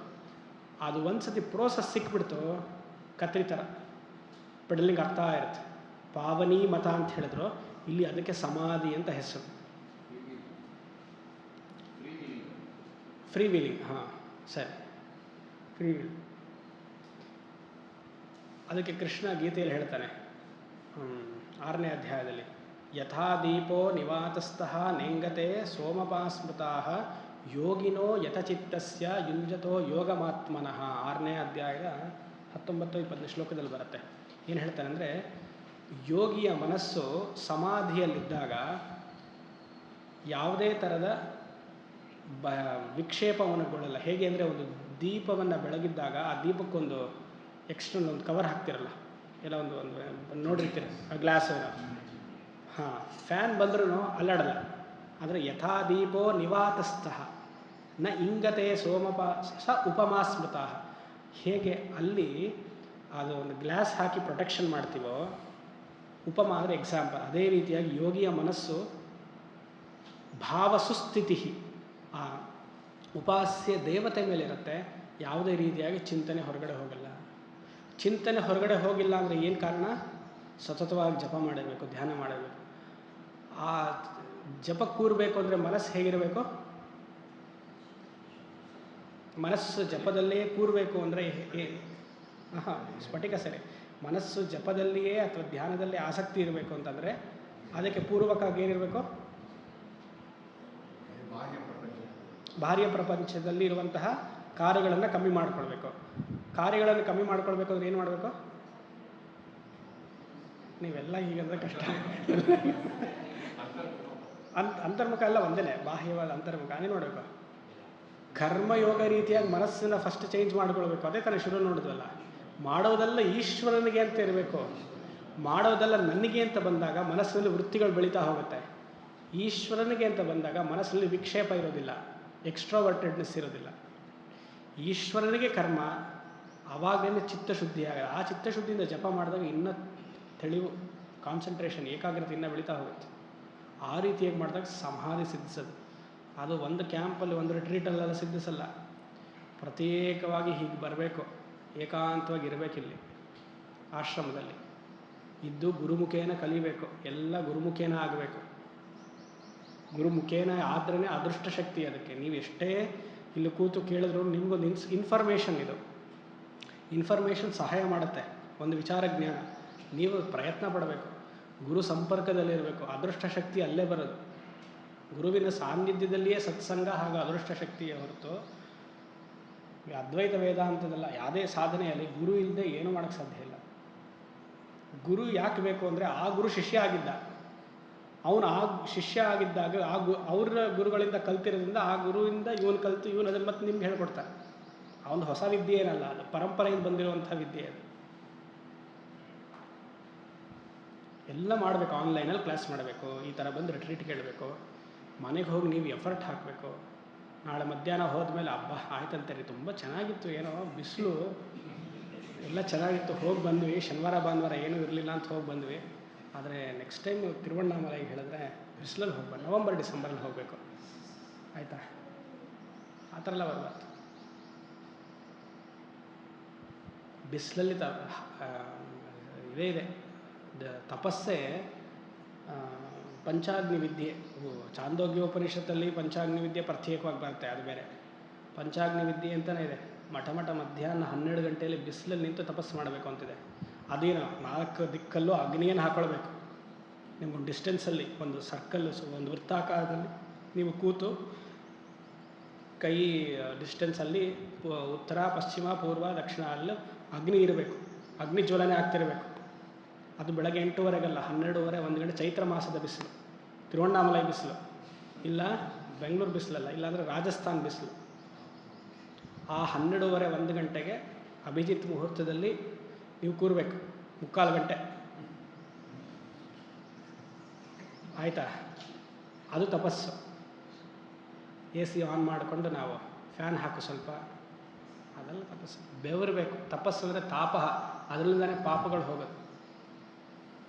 ನೀವು ನೋಡಿ, ಗಿರಿವಲಮೆಲ್ಲ ಮಾಡ್ತಿರ್ತಾರೆ ವಯಸ್ಸಾದವರೆಲ್ಲ, ಕಾಲಿಗೆ ಏನೂ ಹಾಕ್ಕೊಳ್ಳದೆ 12:30 1 ಗಂಟೆಗೆ ಗಿರಿವಲ ಮಾಡ್ತಾರೆ.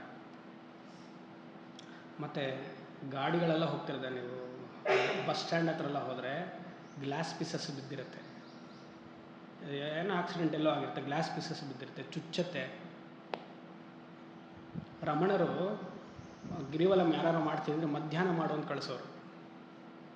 12:30 1 ಗಂಟೆಗೆ ಅವರೇ ಗಿರಿವಲಂ ಮಾಡಿ ಮೇಲ್ಗಡೆನೂ ಹತ್ತೋರು ಪ್ರತಿನಿತ್ಯ, ಮಧ್ಯಾಹ್ನ ಒಂದು ಪೂರ್ತಿ ಹೊರಗಡೆಯಿಂದ ಹತ್ತೋರು. ಕಾಲಿಗೇನು ಹಾಕ್ತಿರ್ಲಿಲ್ಲ. ನಾವು ಕಾಲಿಗೆ ಚಪ್ಪಲಿ ಹಾಕ್ತೀವಿ, ಸಾಕ್ಸ್ ಹಾಕ್ತೀವಿ, ಅದಕ್ಕೆ ಜಸ್ಟಿಫಿಕೇಷನ್ ಬೇರೆ ಕೊಡ್ತೀವಿ. ನಮಗೂ ಬೆಂಗಳೂರಲ್ಲಿದ್ದೀವಲ್ವ, ನಮಗದಾಗಲ್ಲ. ಮತ್ತು ಕಾಲಲ್ಲಿ ಸೆಪ್ಟಿಕ್ ಆಗಿಬಿಟ್ರೆ ಈ ಕಾಲು ಏನು ಮಾಡ್ತಪ್ಪ? ಏನಾರು ಒಂದು ದಿವಸ ಒಳ್ಳೇದು ಮಾಡಿದೆಯಾ ಈ ಕಾಲು? ಒಳ್ಳೇದು ಮಾಡಿದ್ದಿದ್ರೆ ಸೆಪ್ಟಿಕ್ ಆಗುತ್ತೆ ಅನ್ಬೇಕು. ಏನು ಮಾಡಿದೆ ಈ ಕಾಲು? ಯೋಚನೆ ಮಾಡಿ. ಏನಂದರೆ ಬೇಸಿಕಲಿ ಇನ್ಶೂರೆನ್ಸ್ ಮಾಡಿಸಿಲ್ಲ, ಲೆಗ್ ಇನ್ಶೂರೆನ್ಸ್ ಇಲ್ಲ ಸ್ವಾಮಿ ಅಲ್ವಾ, ಭಯ. ನೀವು ನೋಡಿ ಎಷ್ಟು ಜನ ಭರತನಾಟ್ಯ ಮಾಡಿದ್ದಾರೆ ಬಿಸಿಲಲ್ಲಿ ಸೇವೆ ಅಂತ ಅರುಣಾಚಲೇಶ್ವರನಿಗೆ. 12:30 1 ಗಂಟೆಗೆ ಒಂದು ಹೆಣ್ಮಗಳು ಮೈಮೇಲೆ ಪೂರ್ತಿ ಆಭರಣವೆಲ್ಲ ಹಾಕ್ಕೊಂಡು, ಈ ಹಾಕೊಳ್ಳೋದೇನೇ ಶಕೆ, ಆ ಮೇಕಪ್ಪೆಲ್ಲ ಮಾಡಿಕೊಂಡು ಪೂರ್ತಿ 14 ಕಿಲೋಮೀಟ್ರ್ ಭರತನಾಟ್ಯಂ ನಾನ್ ಸ್ಟಾಪ್. ಯೋಚನೆ ಮಾಡಿ. ಉರುಳು ಸೇವೆ ಮಾಡೋರಿದ್ದಾರೆ 14 ಕಿಲೋಮೀಟ್ರ್. ಹರಕೆ ಹೊತ್ತಿರ್ತಾರೆ ಯಾವುದಕ್ಕೋ, ಅವ್ರಿಗೇನೋ ಒಳ್ಳೇದಾಗಿರುತ್ತೆ. ಅದು ಮಾಡಬೇಕಾ ಬೇಡ ಅದು ಬೇರೆ ವಿಚಾರ. ಶರೀರವನ್ನು ದಂಡನೆ ಮಾಡಲಿಲ್ಲ ಅಂತಂದರೆ ಉತ್ಕೃಷ್ಟವಾದದ್ದು ಹೈಯರ್ ಥಿಂಗ್ಸ್ ಸಿಗೋದಿಲ್ಲ. ಕಂಫರ್ಟ್ ಝೋನಲ್ಲಿದ್ದರೆ ವೇದಾಂತ ಸಿದ್ಧಿಸೋದಿಲ್ಲ. ಕಂಫರ್ಟ್ ಝೋನಿಂದ ಆಚೆ ಲೌಕಿಕವಾಗಿ ಹೇಳ್ತಾರೆ ಆಫೀಸಲ್ಲೆಲ್ಲ ಕಂಫರ್ಟ್ ಝೋನಿಂದ ಆಚೆ ಬರಬೇಕು, ಮಲ್ಟಿ ಟಾಸ್ಕಿಂಗ್ ಮಾಡಬೇಕು ಅಂತ. ಇಲ್ಲಿ ಬೇಡವಾ? ಒಂದು ಲೌಕಿಕವಾದ ವಿದ್ಯೆಗೆ ಅಷ್ಟು ಮಾಡಬೇಕು ಅಂತಂದರೆ, ಮೋಕ್ಷ ಸಿಗಬೇಕು ಅಂದರೆ ಅಷ್ಟು ಮಾಡದೇ ಇರೋಕ್ಕಾಗತ್ತಾ? ಮಾಡ್ಬೇಕು ತಾನೆ. ಆ ರೀತಿಯಾಗಿ ಹೇಳ್ತಿರೋದಿಲ್ಲ. ನಾನು ಉದಾಹರಣೆ ಲೌಕಿಕವಾಗಿ ಕೊಡ್ತಾ ಇದ್ದೀನಿ. ಭಾವನಾ ಬಲಾತ್ ಭಕ್ತಿರುತ್ತಮ. ಭೇದ ಉಪಾಸನೆಯಿಂದ ಅಭೇದ ಉಪಾಸನೆ ಮಾಡಿ ಆ ಮನಸ್ಸು ಇದೇನು ಸೈಕಲ್ ಎಕ್ಸಾಂಪಲ್ ಕೊಡ್ನಲ್ಲ, ಆ ರೀತಿಯಾಗಿ ಹರಿತಾ ಇರಬೇಕು. ಏಕಚಿಂತನ.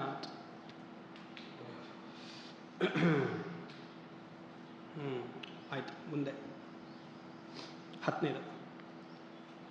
ಹೃಸ್ತಲೇ ಮನಃ ಸ್ವಸ್ಥತಾ ಕ್ರಿಯಾ ಭಕ್ತಿಯೋಗ ಭೋ ದಾಶ್ಚ ನಿಶ್ಚಿತಂ. ಅವ್ರು ಹೇಳ್ತಿದ್ದಾರೆ, ಮನಸ್ಸಿನ ಪಕ್ವತೆಗೆ 6 ಸಾಧನೆ ಅವಶ್ಯಕತೆ ಅಂತ ಹೇಳ್ತಿದ್ದಾರೆ. ಮನಸ್ಸಿನ ಪಕ್ವತೆಗೆ 6 ಸಾಧನೆ. ಹೃತ್ಸ್ಥಲೇ ಮನಃ. ಮನಸ್ಸೆಲ್ಲಿದೆ? ಮತ್ತೆ ಯಾಕೆ ಇಲ್ಲಿ ಮುಟ್ಕೊಳ್ತೀರಿ? ಅಯ್ಯೋ ಅಂತೀವಲ್ಲ, ಅಯ್ಯೋ ಅಂದಾಗ ಇಲ್ಲಿ ಮುಟ್ಕೊಳ್ತೀರಾ, ಎದೆ ಮುಟ್ಕೊಳ್ತೀರಾ? ಅಯ್ಯೋ ಅನ್ನೋದು ಹೊಟ್ಟೆಗೆ. ಅಯ್ಯೋ ಮರ್ಚ್ಬಿಟ್ಟೆ ಅಂತೀವಲ್ಲ, ಮತ್ತು ಅಯ್ಯೋ ಮರ್ಚ್ಬಿಟ್ಟೆ ಅನ್ನೋಲ್ಲ. ಜಾಗ್ರತ ಅವಸ್ಥೆಯಲ್ಲಿ ಮನಸ್ಸು ಬುದ್ಧಿಯಲ್ಲಿರುತ್ತೆ, ಅಂದರೆ ಬ್ರೈನ್. ಈ ಬ್ರೈನಲ್ಲಿ ಜಾಗೃತ ಅವಸ್ಥೆಯಲ್ಲಿ ಅಂದರೆ ವೇಕಿಂಗ್ ಸ್ಟೇಟಲ್ಲಿ ಮನಸ್ಸಲ್ಲಿರುತ್ತೆ. ಆದರೆ ಮನಸ್ಸಿನ ಮೂಲ ಸ್ಥಾನ ಹೃದಯ, ಅಂತಃಕರಣ. ರಾತ್ರಿ ಮಲಗಿದಾಗ ಹೃದಯ ಸ್ಥಾನದಲ್ಲಿ ಮನಸ್ಸು ಬಂದು ಅಲ್ಲಿ ಲಯವಾಗುತ್ತೆ. ಜಾಗೃತ ಅವಸ್ಥೆಯಲ್ಲಿದ್ದಾಗ ಇಲ್ಲಿ ಬರುತ್ತೆ, ಬ್ರೈನಿಗೆ ಬರುತ್ತೆ.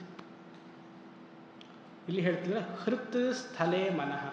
ಹೃತ್ ಅಂದರೆ ಹೃದಯ, ಗೋಳಕ, ಫಿಸಿಕಲ್ ಆರ್ಗನ್. ಈ ಫಿಸಿಕಲ್ ಆರ್ಗನ್ ಮಾಂಸ ಶರೀರದ ಹೃದಯದಲ್ಲಿ ಮನಸ್ಸನ್ನುವಂತಹ ವೃತ್ತಿಗಳಿದೆ.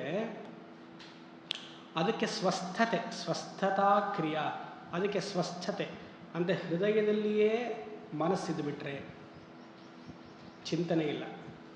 ಮನಸ್ಸು ಇಲ್ಲಿ ಬುದ್ಧಿಗೆ ಹೋದರೆ ಅಂದರೆ ಮೆದುಳಿಗೆ ಹೋದರೆ ಚಿಂತನೆ. ಅದಕ್ಕೆ ಚಿಕ್ಕ ವಯಸ್ಸಲ್ಲೇ ಎಲ್ಲರೂ ಕೂದಲು ಬಿಳಿ ಆಗುತ್ತೆ. ಮನಸ್ಸು ಸ್ವಸ್ಥತವಾಗಿ ಇಲ್ಲೇ ಇದ್ದರೆ, ಸುಮ್ಮನೆ ತಮಾಷೆ ಮಾಡ್ತಾರೆ, ಮನಸ್ಸು ಸ್ವಸ್ಥತವಾಗಿ ಇಲ್ಲೇ ಇದ್ಬಿಟ್ಟಿದ್ರೆ ಅಂದರೆ ವಿತೌಟ್ ಆಂಗ್ಸೈಟಿ ಅಂತ ಅರ್ಥ. ಹೃದಯದಲ್ಲಿ ವಾಸಸ್ಥಾನದಲ್ಲೇ ಇದ್ಬಿಟ್ರೆ, ಅದಕ್ಕೆ ಜ್ಯೋತಿಷ್ಯದಲ್ಲೆಲ್ಲ ಹೇಳ್ತೀವಿ ಪ್ರತಿಯೊಂದು ಗ್ರಹಕ್ಕೂ ಸ್ವಕ್ಷೇತ್ರ ಅಂತಿದೆ, ಮೂಲ ತ್ರಿಕೋಣ ಅಂತಿದೆ. ಒಂದು ಗ್ರಹ ಉಚ್ಚ ಆಗುತ್ತೆ, ಒಂದು ಗ್ರಹ ನೀಚ ಆಗುತ್ತೆ, ಎಕ್ಸಾಲ್ಟೆಡ್ ಡೆಬಿಲಿಟೇಟ್ ಆಗುತ್ತೆ. ಎಕ್ಸಾಲ್ಟೇಷನ್ಗೆ ಡೆಬಿಲಿಟೇಷನ್ಗೆ ಜಾಸ್ತಿ ಪಾಯಿಂಟ್ಸ್ ಇದ್ದರೂ ಆ ಗ್ರಹಕ್ಕೆ ಸ್ವಕ್ಷೇತ್ರ, ಅವ್ರ ಮನೇಲಿದ್ದರೆ ಬಲ ಜಾಸ್ತಿ ಅಂತ. ಯಾಕಂದ್ರೆ ನನ್ನ ಮನೆಯಪ್ಪ, ನನ್ನ ಮನೇಲಿ ನಾನು ಚೆನ್ನಾಗಿರ್ತೀನೋ ಇಲ್ವಾ, ನಮ್ಮ ಮನೆ ಹಾಗೂ ಪ್ರತ್ಯೇಕವಾಗಿ ನಿಮ್ಮ ಕೋಣೆಯಲ್ಲಿ ನೀವು ಸ್ವಸ್ಥತಾ ಕ್ರಿಯಾ. ಹಾಗೆ ಇಲ್ಲಿ ಹೇಳ್ತಿದ್ದಾರೆ ಮನಸ್ಸಿನ ವೃತ್ತಿಗಳು ಹೃದಯದಲ್ಲಿಯೇ ಇದ್ಬಿಟ್ರೆ ಚಿಂತನೆಗಳಿಲ್ಲಿರುತ್ತೆ. ಮೆದುಳಲ್ಲಿ ಇದು ಮಾಡಬೇಕು, ಅದು ಮಾಡಬೇಕು, ಈ ವರ್ಷಕ್ಕೆ ಇಷ್ಟ ಅಂದ್ಕೊಳ್ಬೇಕು, ಇದು ಅವ್ರು ಸಿಕ್ಬಿಟ್ರೆ ಅವ್ರು ಹಾಕ್ಬಿಟ್ರೆ, ಇವ್ರು ಹಾಕ್ಬಿಟ್ರೆ, ಇದು ಹಾಕ್ಬಿಟ್ರೆ, ಇದೆಲ್ಲ ಇಲ್ಲಲ್ಲ. ಇಲ್ಲಿ ಯಾವಾಗ ಬರುತ್ತೆ ಅಂದರೆ ರಾತ್ರಿ ನಿದ್ದೆ ಬರಲ್ವಲ್ಲ, ಇಲ್ಲಿ ಇದು ಓವರ್ ಡೋಸ್ ಆಗಿ ಹೃದಯಕ್ಕೆ ಬಂದಾಗ ಹಾರ್ಟ್ ಅಟ್ಯಾಕ್ ಆಗುತ್ತೆ, ಆ್ಯಂಗ್ಸೈಟಿ ಬರೋದು, BP ಏರೋದು. ಇಲ್ಲಿಗೆ ಬಂದಾಗ ಚಿಂತನೆಗಳು ಇಲ್ಲಿಲ್ಲದೆ ಇಲ್ಲಿಗೆ ಬಂದರೆ ಇದೆಲ್ಲ ಶರೀರದಲ್ಲಿ ಕಾಣಿಸ್ಕೊಳ್ಳುತ್ತೆ. ಜಾಗೃತ ಅವಸ್ಥೆಯಲ್ಲಿ ಇಲ್ಲೇ ಇದ್ಬಿಟ್ಟು ರಾತ್ರಿ ಮಲ್ಕೊಳ್ಳಾಗಿ ಇಲ್ಲಿ ಬಂದಾಗ ನಿಮ್ಗೆ ಯಾವ ತೊಂದರೆನೂ ಬರಲ್ಲ. ಆ ಪ್ಲಾಸ್ಟ್ ಮಾಡಿದ್ರಂತೆ, ಆ್ಯಂಜಿಯೋಗ್ರಾಮ್ ಮಾಡಿದ್ರಂತೆ, ಯಾಕೆ ಇಲ್ಲಿ ಬಂದರು? ಇಲ್ಲಿ ಮಾಡಲ್ವಲ್ಲ, ಇಲ್ಲಿ ತಾನೇ ಮಾಡೋದು ಎಲ್ಲರೂ. ಅದೇ ಯಾಕೆ ಇಲ್ಲಿ BP ತಡ್ಕೊಳಕ್ಕಾಗ್ತಲ್ಲ, ಆ್ಯಂಗ್ಸೈಟಿ ಇಲ್ಲಿದೆ ಜಾಸ್ತಿ. ಸೊ ಸ್ವಸ್ಥತಾ ಕ್ರಿಯಾ ಅಂದರೆ ಮನಸ್ಸು ಪ್ರಶಾಂತವಾಗಿರಬೇಕು ಅಂತಂದರೆ 6 ಸಾಧನೆಗಳು. ಯಾವುದದು? ಕ್ರಿಯಾ ಅಂದರೆ ಕರ್ಮಯೋಗ. ಭಕ್ತಿ, ಸಮಾಧಿ. ಭಕ್ತಿ ಹಿಂದಿನ ಶ್ಲೋಕದಲ್ಲಿ ಸಮಾಧಿ ಅಂತ ಹೇಳಿದರೆ ಸಮಾಧಿ. ಯೋಗ, ಅಷ್ಟಾಂಗ ಯೋಗ, ಅಲ್ಲಿ ವಿಶೇಷವಾಗಿ ಪ್ರಾಣಾಯಾಮ. ಅಷ್ಟಾಂಗ ಯೋಗದಲ್ಲಿ ಯಮ, ನಿಯಮ, ಆಸನ, ಪ್ರಾಣಾಯಾಮ, ಪ್ರತ್ಯಾಹಾರ, ಧಾರಣ, ಧ್ಯಾನ, ಸಮಾಧಿ. ಯಾರು ಕೊಟ್ಟಿದ್ದಾರೆ ಅಷ್ಟಾಂಗ ಯೋಗ? ಪತಂಜಲಿ ಮಹರ್ಷಿಗಳು. ಅದರಲ್ಲಿ ಪ್ರಾಣಾಯಾಮವನ್ನು ರಮಣ ಮಹರ್ಷಿಗಳು ಹೈಲೈಟ್ ಮಾಡ್ತಿದ್ದಾರೆ. ಅದಕ್ಕೆ ಇಲ್ಲಿ ಯೋಗ ಅನ್ನೋದಕ್ಕೆ ಪ್ರಾಣಾಯಾಮ ಅಂತ ಬರ್ಕೊಳ್ಬೇಕು. ಕ್ರಿಯಾ ಅಂದರೆ ಕರ್ಮಯೋಗ, ಭಕ್ತಿ ಅಂದರೆ ಸಮಾಧಿ, ಯೋಗ ಅಂದರೆ ಪ್ರಾಣಾಯಾಮ, ಮತ್ತು ಬೋಧ ಅಂದರೆ ಆತ್ಮಜ್ಞಾನ. ಬೋಧ ಅಂದರೆ ಆತ್ಮಜ್ಞಾನ. ಇನ್ನೆರಡು ಹೇಳಿಲ್ಲ, ಅಂದರೆ ಹಿಂದಿನ ಶ್ಲೋಕದಲ್ಲಿ ಹೇಳಿದ್ದಾರೆ. ಜಪ ಮತ್ತು ಪಾರಾಯಣ. ಅದೆಲ್ಲ ಸೇರಿಸ್ಕೊಳ್ತೀರಾ? ಕ್ರಿಯೆದಲ್ಲೇ ಸೇರಿಸ್ಕೊಳ್ತೀರಾ. ಅಂದರೆ ಈ ಕ್ರಿಯಾದಲ್ಲೇ ಪೂಜಾ ಜಪ ಧ್ಯಾನ 3 ಬಂದ್ಬಿಡುತ್ತೆ. ಕ್ರಿಯಾ ಒಂದಾದ್ರೂ ಪೂಜಾ ಜಪ ಧ್ಯಾನ ಬಂದು, ಭಕ್ತಿ 4ನೇದು ಸಮಾಧಿ, 5ನೇದು ಯೋಗ ಪ್ರಾಣಾಯಾಮ, 6ನೇದು ಬೋಧ ಆತ್ಮಜ್ಞಾನ. ಇವಾಗ ಶ್ಲೋಕ ನೋಡಿ. ಹೃತ್ಸ್ಥಲೇ ಮನಃ ಸ್ವಸ್ಥತಾ ಕ್ರಿಯಾ. ಮನಸ್ವಸ್ಥತೆ ಇರಬೇಕು ಅಂದರೆ ಫಸ್ಟ್ ಕರ್ಮಯೋಗ, ಅಲ್ಲಿಂದ ಶುರು ಆಗಬೇಕು. ಮಾಡುವಂಥದ್ದೆಲ್ಲ ಈಶ್ವರ ಅರ್ಪಣೆ ಅಂತ ಅಲ್ಲಿ ಕರ್ಮಯ ಆಗಬೇಕು. ಸಮಾಧಿ, ಯೋಗ, ಪ್ರಾಣಾಯಾಮ, ಬೋಧ. ಛ ಅಂದರೆ ಆ್ಯಂಡ್ ಅಂತ. ಎಲ್ಲೆಲ್ಲಿ ಛ ಅಂತ ಬರ್ತದಲ್ಲ ಆ್ಯಂಡ್ ಅಂತ. ನಿಶ್ಚಿತಂ, ಇದೇ ಮಾರ್ಗ. ಮನಸ್ಸಿನ ಸ್ವಸ್ಥತೆಗೆ ಈ 4 ಅಥವಾ 6 ಸಾಧನೆಗಳೇ ಮಾರ್ಗ, ಬೇರೆ ಯಾವ ಮಾರ್ಗವೂ ಇಲ್ಲ ಅಂತ ಅರ್ಥ. 11ನೇದು ವಾಯುರೋಧನಾತ್ ಲೀಯತೆ ಮನಃ. ವಾಯುರೋಧನಾತ್ ಲೀಯತೆ ಮನಃ ಜಾಲಪಕ್ಷಿವತ್ ರೋಧಸಾಧನಂ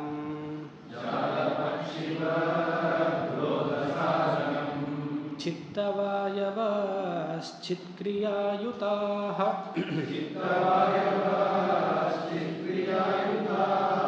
ಶಾಖಯೋರ್ದ್ವಯೀ ಶಕ್ತಿಮೂಲಕ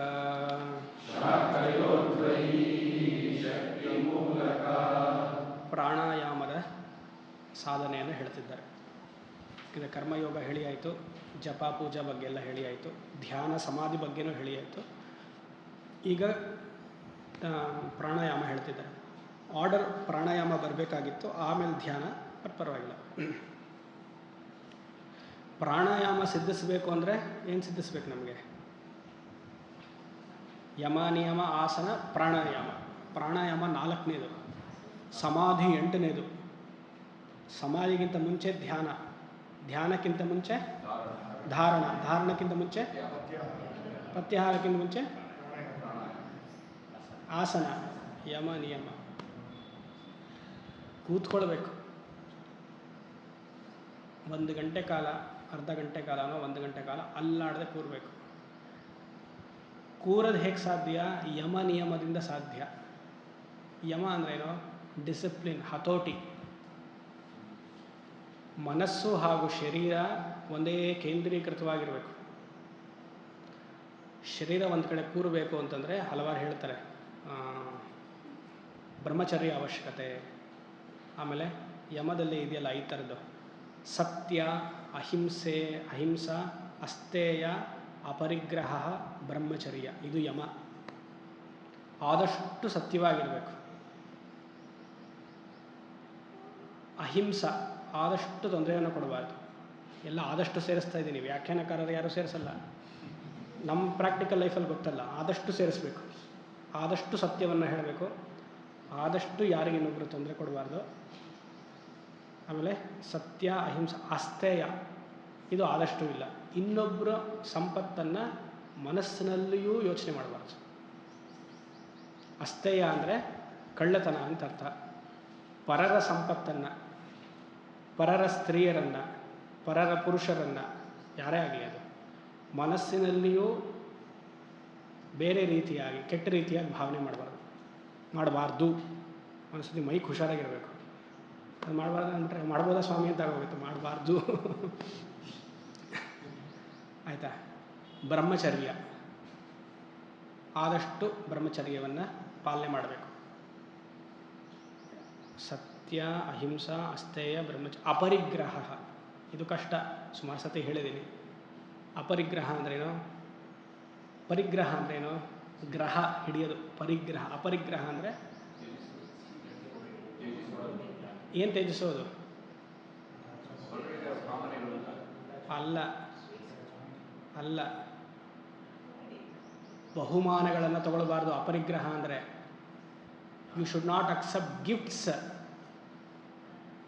ಪತಾಂಜಲಿಯಲ್ಲಿ ಬರೆದು ವ್ಯಾಖ್ಯಾನದಲ್ಲಿ, ಇನ್ನೊಬ್ಬರಿಂದ ಗಿಫ್ಟನ್ನ ಎಕ್ಸ್ಪೆಕ್ಟ್ ಮಾಡಬೇಡಿ, ತಗೊಳ್ಳಬೇಡಿ ಅಂತ. ಆ ಗಿಫ್ಟ್ ನೀವು ಎಕ್ಸ್ಪೆಕ್ಟ್ ಮಾಡಿದ್ರಿಂದ ಆ ಗಿಫ್ಟ್ ಹಿಂದೆ ಒಂದು ಕರ್ಮ ಇದೆ. ಆ ಕರ್ಮದಿಂದ ನೀವು ಧ್ಯಾನ ಕೂತಾಗ ಮನಸ್ಸು ವಿಕ್ಷೇಪಗೊಳ್ಳುತ್ತೆ. ದಾನ ಅಂತ ಅರ್ಥ. ದಾನ ಒಳ್ಳೆ ಅರ್ಥ, ಅದಕ್ಕೆ ಗಿಫ್ಟ್ ಅಂತ ಹೇಳ್ಬಿಟ್ಟೆ ನಾನು. ನೀವು ಯಾತಕ್ಕೆ ದಾನ ಕೊಡ್ತೀರ ಇನ್ನೊಬ್ಬರಿಗೆ? ಯಾವುದೇ ಜ್ಯೋತಿಷಿರ ಹತ್ರ ನೀವು ಹೋದ್ರೂ ಈ ದಾನ ಮಾಡಿ ಅಂತಾರೆ. ಯಾಕೆ? ನೀವು ನನಗೆ ಕೊಟ್ಟರೆ ದಾನ ಅಂದರೆ ನಾನು ಧ್ಯಾನ ಮಾಡಿದ್ರೆ ನಿಮ್ಮ ಕರ್ಮ ನನಗೆ ಬಂದರೆ ಧ್ಯಾನ ಮಾಡೋಕ್ಕೆ ಕೂತ್ಕೊಂಡು ಮಾಡೋಕ್ಕೆ ಸಾಧ್ಯನಾ? ನಾವು ತಗೊಂಡ್ರು. ನಾವು ತುಂಬ ಹಂಬಲ್ ಆಗಿರಬೇಕು. ಒಬ್ರಿಗೆ ದಾನ ಮಾಡ್ತಿದ್ದೀವಿ ಅಂತಂದರೆ ಅಷ್ಟು, ತಮಿಳಲ್ಲಿ ಪಣಿವು ಅಂತ ಅರ್ಥ ಅದಕ್ಕೆ ಹೆಸರು. ಪಣಿವು ಅಂದರೆ ಅಷ್ಟು ತಗ್ಗಿ ಬಗ್ಗಿ ನಡಿಬೇಕಂತೆ. ನಾವು ಕೊಡುವಂಥ ದಾನ ಮತ್ತೊಬ್ಬರು ಸ್ವೀಕರಿಸಲಿಲ್ಲ ಅಂದರೆ ನಮಗೆ ಪಾಪ ಹೇಗೆ ಹೋಗುತ್ತೆ? ಪಾಪ ಮಾಡೋರು ನಾವು ತುಚ್ಛವಾಗಿ ದಾನ ಮಾಡೋರಿಗೆ ತುಚ್ಛವಾಗಿ ನೋಡ್ತೀವಿ. ಯಾವುದೋ ಒಂದು ಕೊಟ್ಬಿಡ್ತೀವಿ ದಾನ ಅಲ್ಲ, ಅದು ಬೇರೆ ವಿಚಾರ, ಅದು ಧಾರ್ಮಿಕದ ವಿಚಾರ, ಅದು ಇಲ್ಲಿ ಬರ್ತಾ ಇಲ್ಲ. ಇಲ್ಲಿ ಅಪರಿಗ್ರಹ ಅಂದರೆ ಆದಷ್ಟು ಇನ್ನೊಬ್ಬರಿಂದ ಗಿಫ್ಟ್ಸನ್ನು ಎಕ್ಸ್ಪೆಕ್ಟ್ ಮಾಡಿಬಿಡಿ. ನೀವು ಕೊಟ್ಟರೆ ಕೊಡಿ, ಕೊಡದಿದ್ರೂ ಪರವಾಗಿಲ್ಲ. ಎಸ್ಪೆಷಲಿ ಮದುವೆ ಮನೆಗಳಲ್ಲಿ ಹೇಳಬೇಕಿಲ್ಲ. ನೀವು ಎನ್ವಲಪ್ಪಲ್ಲಿ ಹಾಕ್ತಿರಲ್ಲ, ನೀವು 100 ರೂಪಾಯಿ ಹಾಕಿದ್ರೆ ಅವ್ರು ಅವತ್ತು 100 ರೂಪಾಯಿ ಹಾಕಿದ್ರೆ ನಾನು ಯಾಕೆ 200 ರೂಪಾಯಿ ಹಾಕಬೇಕು? ಯಾವಾಗಲೂ ಮನೆಯವ್ರಿಗೆ ಗಲಾಟೆ ಇದೆ. ಕೊಟ್ಟರೆ ಯಾವುದೋ ಒಂದು ತಟ್ಟೆ ಕೊಟ್ಟರೆ ಅದೇ ತಟ್ಟೆ ಎಲ್ಲ ಕಡೆ ಹೋಗುತ್ತೆ. ಅದಕ್ಕಿಂತ ಹೆಚ್ಚಾಗಿ ಹೆಣ್ಮಕ್ಳಿದ್ದಾರೆ ಕೇಳಿ, ಬ್ಲೌಸ್ ಪೀಸು. ನೀವು ಯಾವುದು ಕೊಡ್ತೀರೋ ಅದೇ ತೆರಿಗೆ ನಿಮಗೆ ಬರ್ತದೆ ಅಲ್ವಾ? 50 ರೂಪಾಯಿದೆ ಎಲ್ಲ ಸುತ್ತಿ ಬರುತ್ತದೆ. ಎಲ್ಲೆಲ್ಲ ಹೋಗಿರುತ್ತೆ, ಚಿಕ್ಕಪೇಟೆಯಿಂದ ಶುರು ಆಗಿ ಅದು US ವರೆಗೂ ಹೋಗಿರುತ್ತೆ. ಅದೇ ಇಲ್ಲಿರೋದೇ ಅಲ್ಲೂ ಇರುತ್ತದು. ಯೋಚನೆ ಮಾಡಿ. ಆ ಥರ ಆದ್ರೂ ಇಲ್ಲಿ ಹೇಳ್ತಿದ್ದಾರೆ, ಧ್ಯಾನಕ್ಕೆ ಆದಷ್ಟು ಅಪರಿಗ್ರಹ, ಎಕ್ಸ್ಪೆಕ್ಟ್ ಮಾಡಬಾರ್ದು. ನನಗೆ ಹುಟ್ಟಿದಬ್ಬಕ್ಕೆ ಇದು ಬೇಕು, ಅದು ಬೇಕು, ಇವ್ರು ಕೊಡಬೇಕು, ಎಕ್ಸ್ಪೆಕ್ಟ್ ಇರಬಾರ್ದು. ಅದರಿಂದ ಚಿಂತನೆ, ಅದರಿಂದ ಹಿಂದ್ಗಡೆ ಒಂದು ಕರ್ಮ ಅಟ್ಯಾಚ್ ಆಗಿದೆ, ಅದಕ್ಕೆ ವಿಕ್ಷೇಪಗೊಳ್ಳುತ್ತೆ. ನಿಯಮ, ಮನಸ್ಸು ಶರೀರವನ್ನು ಹತೋಟಿಯಲ್ಲಿ ಇಟ್ಕೊಳ್ಳೋದು. ಆಸನ, ಆ ರೀತಿಯಾಗಿ ಮಾಡಿದ್ರೇ ಆಸನ ಕೂತ್ಕೊಳ್ಳೋಕೆ ಸಾಧ್ಯ. ಇಷ್ಟೊತ್ತು 1 ಗಂಟೆ 1.5 ಗಂಟೆ ಹೀಗೆಲ್ಲ ನಾನು ಮಾಡಿಬಿಟ್ಟಿದ್ದಿದ್ರೆ, ಹೀಗೆ ಮಾತಾಡಿದ್ರೆ ಕೇಳಿಸ್ತಾ ಇತ್ತಾ? ಒಂದೇ ಥರ ಕೂರಬೇಕು. ಆಸನ, ಆಮೇಲೆ ಪ್ರಾಣಾಯಾಮ. ಶರೀರ ಚೆನ್ನಾಗಿ ಕೂತ್ರೆ ಪ್ರಾಣಾಯಾಮ ಮಾಡೋಕ್ಕಾಗೋದು. ಶರೀರ ಕೂತಲಿಲ್ಲ ಅಂದರೆ ಪ್ರಾಣ ನಿಲ್ಲೋದಿಲ್ಲ. ಎಲ್ಲಿ ಪ್ರಾಣ ಚೆನ್ನಾಗಿ ನಿಲ್ಲುತ್ತೋ ಧಾರಣ, ಕೇಂದ್ರೀಕರಿಸ್ಬೋದು ಒಂದು ವಿಚಾರದ ಮೇಲೆ.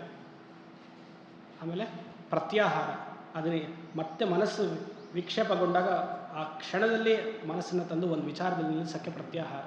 ಧಾರಣ, ಧ್ಯಾನ, ಸಮಾಧಿ. ಸಮಾಧಿ ಹೇಳಿಬಿಟ್ರೆ ಸ್ಟಾರ್ಟಿಂಗಲ್ಲಿ, ಈಗ ಹಿಂದೆ ಬರ್ತಾ ಇದ್ದಾರೆ ರಮಣರು. ಪ್ರಾಣಾಯಾಮವನ್ನು ಮಾಡೋದು. ಮತ್ತು ಇದು ಸಾಧಾರಣವಾಗಿ ನಿಮ್ಗೆಲ್ಲರಿಗೂ ಗೊತ್ತು, ಹೇಳ್ತಾರಲ್ಲ ಸೈಕ್ಯಾಟ್ರಿಸ್ಟೆಲ್ಲ, ಸ್ವಲ್ಪ ಆತಂಕ ಇದ್ದರೆ ಸ್ವಲ್ಪ ನಿಧಾನಕ್ಕೆ 1 ರಿಂದ 10 ಹೇಳಿ, 10 ರಿಂದ 1 ಹೇಳಿ ಅಂತೆಲ್ಲ ಹೇಳ್ತಾರೆ. ಅದು ಯಾಕೆ ಹೇಳ್ತಾರೋ ಗೊತ್ತಿಲ್ಲ, ಯಾವ ಗ್ರಂಥದಲ್ಲೂ ಇಲ್ಲ, ಅವರೇ ಕಂಡುಕೊಂಡಿದ್ದಾರೆ ಅದನ್ನು. ಸ್ಲೋ ಆಗಿ 1 ರಿಂದ 10 ಹೇಳಿ, tell from 0 to 1, 0 to 10, 10 to 1 ಅಂತ. ಇದೆಲ್ಲ ನಮ್ಮ ಇದೆ ಈಗ ಹಠಯೋಗ ಪ್ರತಿಭೆಗೆಲ್ಲ ಇಲ್ಲ ಆ ಥರ. ಕೋಪ ಬಂದಾಗ ನೀವು ಹೇಳಿಕೆ ಜ್ಞಾಪಕ ಬರುತ್ತಾ? ನೀವು ಕೋಪ ಬಂದಿದೆ ಅಂದ್ಕೊಳ್ಳಿ ನಿಮ್ಮ ಮನೆಯವ್ರ ಮೇಲೆ, ಆವಾಗ ನಾನು ಬಂದು ನಿಮ್ಗೆ ಹೇಳ್ತೀನಿ 1 ರಿಂದ 10 ನಿಧಾನಕ್ಕೆ ಹೇಳಿ, 1, 2. ಕೋಪ ಬರುತ್ತೋ ಇಲ್ವೋ? ಯಾರು ಹೇಳಿದ್ದಾರೆ? ಕಪಾಳು ಹೊಡಿಬೇಕು ಅನ್ಸುತ್ತೋ ಇಲ್ವೋ ಅವ್ರಿಗೆ? ಅದು 1 ರಿಂದ 10 ಪರವಾಗಿಲ್ಲ, 10 ರಿಂದ 1 ಹೇಳು ಅಂತ ಹೇಳ್ತಾರೆ. ಯೋಚನೆ ಮಾಡಿ. ಇದು ಯಾರು ಹೇಗೆ ಕಂಡುಕೊಂಡ್ರೋ ಗೊತ್ತಿಲ್ಲ, ಎಲ್ಲ ಯೂಟ್ಯೂಬಲ್ಲೂ ಇದನ್ನೇ ಹೇಳ್ಬಿಟ್ಟು ರಿಲ್ಯಾಕ್ಸ್ ಅಂತಾರೆ. ನಾನು ಸುಮಾರು ನೋಡಿದ್ದೀನಿ, ಯಾವ ಗ್ರಂಥದಲ್ಲೂ ಈ ಥರ ಬಂದೇ ಇಲ್ಲ. ಹಠಯೋಗ ಪ್ರತಿಭೆಗೆಲ್ಲ ಈ ಥರ ಹೇಳೋದೇ ಇಲ್ಲ. ಡಿಫ್ರೆಂಟ್ ಟೆಕ್ನಿಕ್ಸ್ ಇರುತ್ತೆ ಬೇರೆ ರೀತಿಯಾಗಿ. ಇರಲಿ, ಏನೋ ಅದರಿಂದ ಸಹಾಯ ಆಗ್ಬೋದೇನೋ ಗೊತ್ತಿಲ್ಲ. ಪ್ರಾಣಾಯಾಮದಿಂದ ಶರೀರ ಹತೋಟಿಯಲ್ಲಿ ಬರುತ್ತೆ, ಮನಸ್ಸು ಹತೋಟಿಯಲ್ಲಿ ಬರುತ್ತೆ. ಯಾಕೆ? ಈ ಪಂಚಕೋಶದಲ್ಲಿ ಅನ್ನಮಯ, ಪ್ರಾಣಮಯ, ಮನೋಮಯ, ವಿಜ್ಞಾನಮಯ, ಆನಂದಮಯದಲ್ಲಿ ಈ ಪ್ರಾಣಮಯ ಮಧ್ಯದಲ್ಲಿದೆ. ಯಾವ ಮಧ್ಯದಲ್ಲಿದೆ? ಅನ್ನಮಯಕ್ಕೂ ಮನೋಮಯಕ್ಕೂ ಮಧ್ಯದಲ್ಲಿದೆ. ನೀವು ಪ್ರಾಣಾಯಾಮ ಮಾಡಿದ್ರೆ ಆರೋಗ್ಯನೂ ಚೆನ್ನಾಗಿ ಸುಧಾರಿಸುತ್ತೆ, ಮನಸ್ಸು ಸುಧಾರಿಸುತ್ತೆ. ಅದಕ್ಕೆ ಯೋಗಕ್ಕಿಂತ ಮುಂಚೆ ಇಲ್ಲ ಯೋಗ ನಂತರ ಪ್ರಾಣಾಯಾಮ ಮಾಡಬೇಕು ಅಂತ ಹಠಯೋಗ ಪ್ರದೀಪಿಕೆ ಅನ್ನುವಂಥ ಯೋಗ ಗ್ರಂಥದಲ್ಲೇ ಹೇಳ್ತಾರೆ. ಕೇವಲ ಯೋಗ ಮಾಡಿ, ಸ್ವಾಮೀಜಿ ನಾನು ಯೋಗ ಮಾಡ್ತೀನಿ ಅದೇ ಪ್ರಾಣಾಯಾಮ, ಹಾಗಲ್ಲ. ಅದು pranayama should be along with yogasana. ನೀವು ಒಂದೊಂದು ಆಕಾರವನ್ನು, ಆಸನವನ್ನು ಮಾಡ್ತಿದ್ದಾಗ, ಸೂರ್ಯ ನಮಸ್ಕಾರವನ್ನು ಮಾಡ್ತಿದ್ದಾಗ inhale and exhalation it should go together. ಆ ಸಾಧನೆ ಜೊತೆಗೆ ಹೋಗ್ಬೇಕದು. ಯಾಕಂದರೆ ಸುಮಾರು ಜನಕ್ಕೆ ಪ್ರಾಣಾಯಾಮದ ಅಭ್ಯಾಸ ಇಲ್ಲ ಅಂತಂದರೆ ಯೋಗಾಸನ ಮಾಡ್ತಿದ್ದಾಗ ಪ್ರಾಣವನ್ನು ಸ್ಥಗಿತ ಮಾಡಿಬಿಡ್ತಾರೆ, ಅಂದರೆ ಕುಂಭಕದಲ್ಲಿ ಇಟ್ಕೊಂಡು ಬಿಡ್ತಾರೆ. ಅದು ನಿಜವಾದ ಫಲ ಕೊಡಲ್ಲ ಯೋಗಾಸನದಲ್ಲಿ. ಪಶ್ಚಿಮೋದಾಸನ ಮಾಡು ಅಂಥೇಳಿ 2 ಕಾಲವನ್ನು ಮಂಡಿಯನ್ನು ಮೂಗು ತಳಿಸ್ಬೇಕು ಅಂತ ಮಾಡಿದ್ರೆ ಎಲ್ಲಿ ಸಾಧ್ಯ? ಆವಾಗಲ್ಲಿ ಎಕ್ಸೇಲ್ ಮಾಡಬೇಕಲ್ಲಿ. ಇಲ್ಲಿ ಹೀಗೆ ಹೋಗ್ತಿದ್ದಾಗ ಇನ್ಹೇಲ್ ಪೂರಕವನ್ನು ಮಾಡಿ ಮಂಡಿಯನ್ನು ಅಲ್ಲಿ ತೆಗೆಸ್ಕೊಂಡು ಎಕ್ಸೇಲ್ ಮಾಡಬೇಕು, ಅಂದರೆ ರೇಚಕವನ್ನು ಮಾಡಬೇಕು. ಆಗ ಅಲ್ಲಿ ಸುಮಾರು ಒಂದು 5 ನಿಮಿಷವೋ 6 ನಿಮಿಷವೋ ಇರ್ಬೋದು. ನೀವು ಹೂ ಅಂತ ಇಟ್ಕೊಂಡ್ರೆ ಬೆನ್ನು ಹೋಗುತ್ತೆ. ಅವಾಗ ಪ್ರಾಣ ಆ್ಯಂಡ್ ಬಾಡಿ, ಪ್ರಾಣ ಅಂದರೆ ಶರೀರ ಲಿಂಕ್ ಆಗಿದೆ, ಅದಕ್ಕೆ ಹೇಳ್ತಾರೆ. ಮತ್ತು ಪ್ರಾಣ ಹಾಗೂ ಮನಸ್ಸು ಲಿಂಕ್ ಆಗಿದೆ. ಅದೇ ಇಲ್ಲಿ ರಮಣ ಮಹರ್ಷಿಗಳು ಶರೀರದ ಬಗ್ಗೆ ಮಾತಾಡ್ತಿಲ್ಲ. ಪ್ರಾಣಾಯಾಮದಿಂದ ಶರೀರಕ್ಕೇನು ಸಹಾಯ ಆಗುತ್ತೆ ಅಂತ ಹೇಳ್ತಿಲ್ಲ, ಪ್ರಾಣಾಯಾಮದಿಂದ ಮನಸ್ಸಿಗೆ ಏನು ಸಹಾಯ ಆಗುತ್ತೆ ಅಂತ ಹೇಳ್ತಿದ್ದಾರೆ. ಯಾಕಂದರೆ ಮನಸ್ಸಿಗೆ ಸಹಾಯ ಆದರೆ ಧ್ಯಾನಕ್ಕೆ ಸಹಾಯ ಆಗುತ್ತೆ. ಧ್ಯಾನದಿಂದ ಅಭೇದ ಉಪಾಸನೆಗೆ ಹೋಗ್ಬೋದು. ಆ ರೀತಿಯಾಗಿ ವಾಯುರೋಧನಾತ್. ವಾಯುರೋಧನ ಅಂತಂದರೆ, ರೋಧನ ಅಂದರೆ ರೆಗ್ಯುಲೇಷನ್, ಹತೋಟಿ ಅಂತ ಅರ್ಥ. ಲೀಯತೆ ಮನಃ, ಮನಸ್ಸು ಪ್ರಶಾಂತವಾಗಿಬಿಡುತ್ತೆ. ಲೀಯತೆ, ಲೀನವಾಗಿಬಿಡುತ್ತೆ. ಹೇಗೆ? ಉದಾಹರಣೆ ಕೊಡ್ತಾರೆ. ಜಾಲಪಕ್ಷಿವತ್ ರೋಧ ಸಾಧನಂ. ರೋಧ ಸಾಧನ ಅಂದರೆ ಪ್ರಾಣಾಯಾಮ ಸಾಧನಂಗೆ ರೋಧ ಸಾಧನಂ. ಜಾಲಪಕ್ಷಿವತ್, ಪಕ್ಷಿಯನ್ನು ಮನಸ್ಸಿಗೆ ಹೋಲಿಸಿ ಪ್ರಾಣವನ್ನು ಒಂದು ಕೇಜಿಗೆ ಹೊಲಿಸಿದ್ದಾರೆ. ಮನಸ್ಸೆಂಬ ಹಕ್ಕಿಯು ಪ್ರಾಣಾಯಾಮ ಅನ್ನುವಂತಹ ಕೇಜಲ್ಲಿ ಇರಬೇಕಂದ್ರೆ ಏನು ಮಾಡಬೇಕು? ಮನಸ್ಸನ್ನು ಹತೋಟಿಗೆ ತರಬೇಕು ಅಂದರೆ ಪ್ರಾಣಾಯಾಮ ಮಾಡಬೇಕು. ಆವಾಗ ಹಕ್ಕಿ ಕೇಜಲ್ಲಿರುತ್ತೆ, ಇಲ್ಲಾಂದರೆ ಹಾರು ಹೋಗ್ಬಿಡತ್ತೆ. ಹಾಗೆ ಪ್ರಾಣಾಯಾಮ ಅನ್ನುವಂಥ ಕೇಜಲ್ಲಿ ಹಾಕಿಟ್ಟಿದ್ದಾಗ ಮನಸ್ಸು ಅನ್ನುವಂತಹ ಪಕ್ಷಿ ಅಲ್ಲೇ ಇರುತ್ತೆ. ನೀವು ಪ್ರಾಣಾಯಾಮ ಆದಮೇಲೆ ಎಷ್ಟೇ ನಿಮಗೆ ರೇಗಿಸಿದ್ರು ಒಂದು 10 ನಿಮಿಷ ಸುಮ್ಮನೆ ಇರ್ತೀರಿ, ಆಮೇಲೆ ಅದು ಶುರು ಆಗುತ್ತೆ. ಅದಕ್ಕೆ ಪ್ರಾಣಾಯಾಮ ಮಾಡ್ತಾ ಇರಬೇಕು. ವಾಯುರೋಧನಾತ್ ಲೀಯತೆ ಮನಃ ಜಾಲಪಕ್ಷಿವತ್ ರೋಧ ಸಾಧನಂ. ಸರಿ, 1:15 ಆಯಿತು. ಮುಂದಿನದನ್ನು ಇದನ್ನ ಸ್ವಲ್ಪ ನೋಡೋದಿದೆ, ಸಂಜೆ ನೋಡೋಣ. ಸಂಜೆ 5ರಿಂದ 6:30. ಓಂ ಶಂ. ಅಸತೋ ಮಾ ಸದ್ಗಮಯ ತಮಸೋ ಮಾ ಜ್ಯೋತಿರ್ಗಮಯ ಮೃತ್ಯೋ ಮಾ ಅಮೃತಂ ಗಮಯ. ಪೂರ್ಣಮದಃ ಪೂರ್ಣಮಿದಂ ಪೂರ್ಣಾತ್ ಪೂರ್ಣಮುದಚ್ಯತೆ ಪೂರ್ಣಸ್ಯ ಪೂರ್ಣಮಾದಾಯ ಪೂರ್ಣಮೇವಾವಶಿಷ್ಯತೆ. ಓಂ ಶಾಂತಿ ಶಾಂತಿ ಶಾಂತಿ.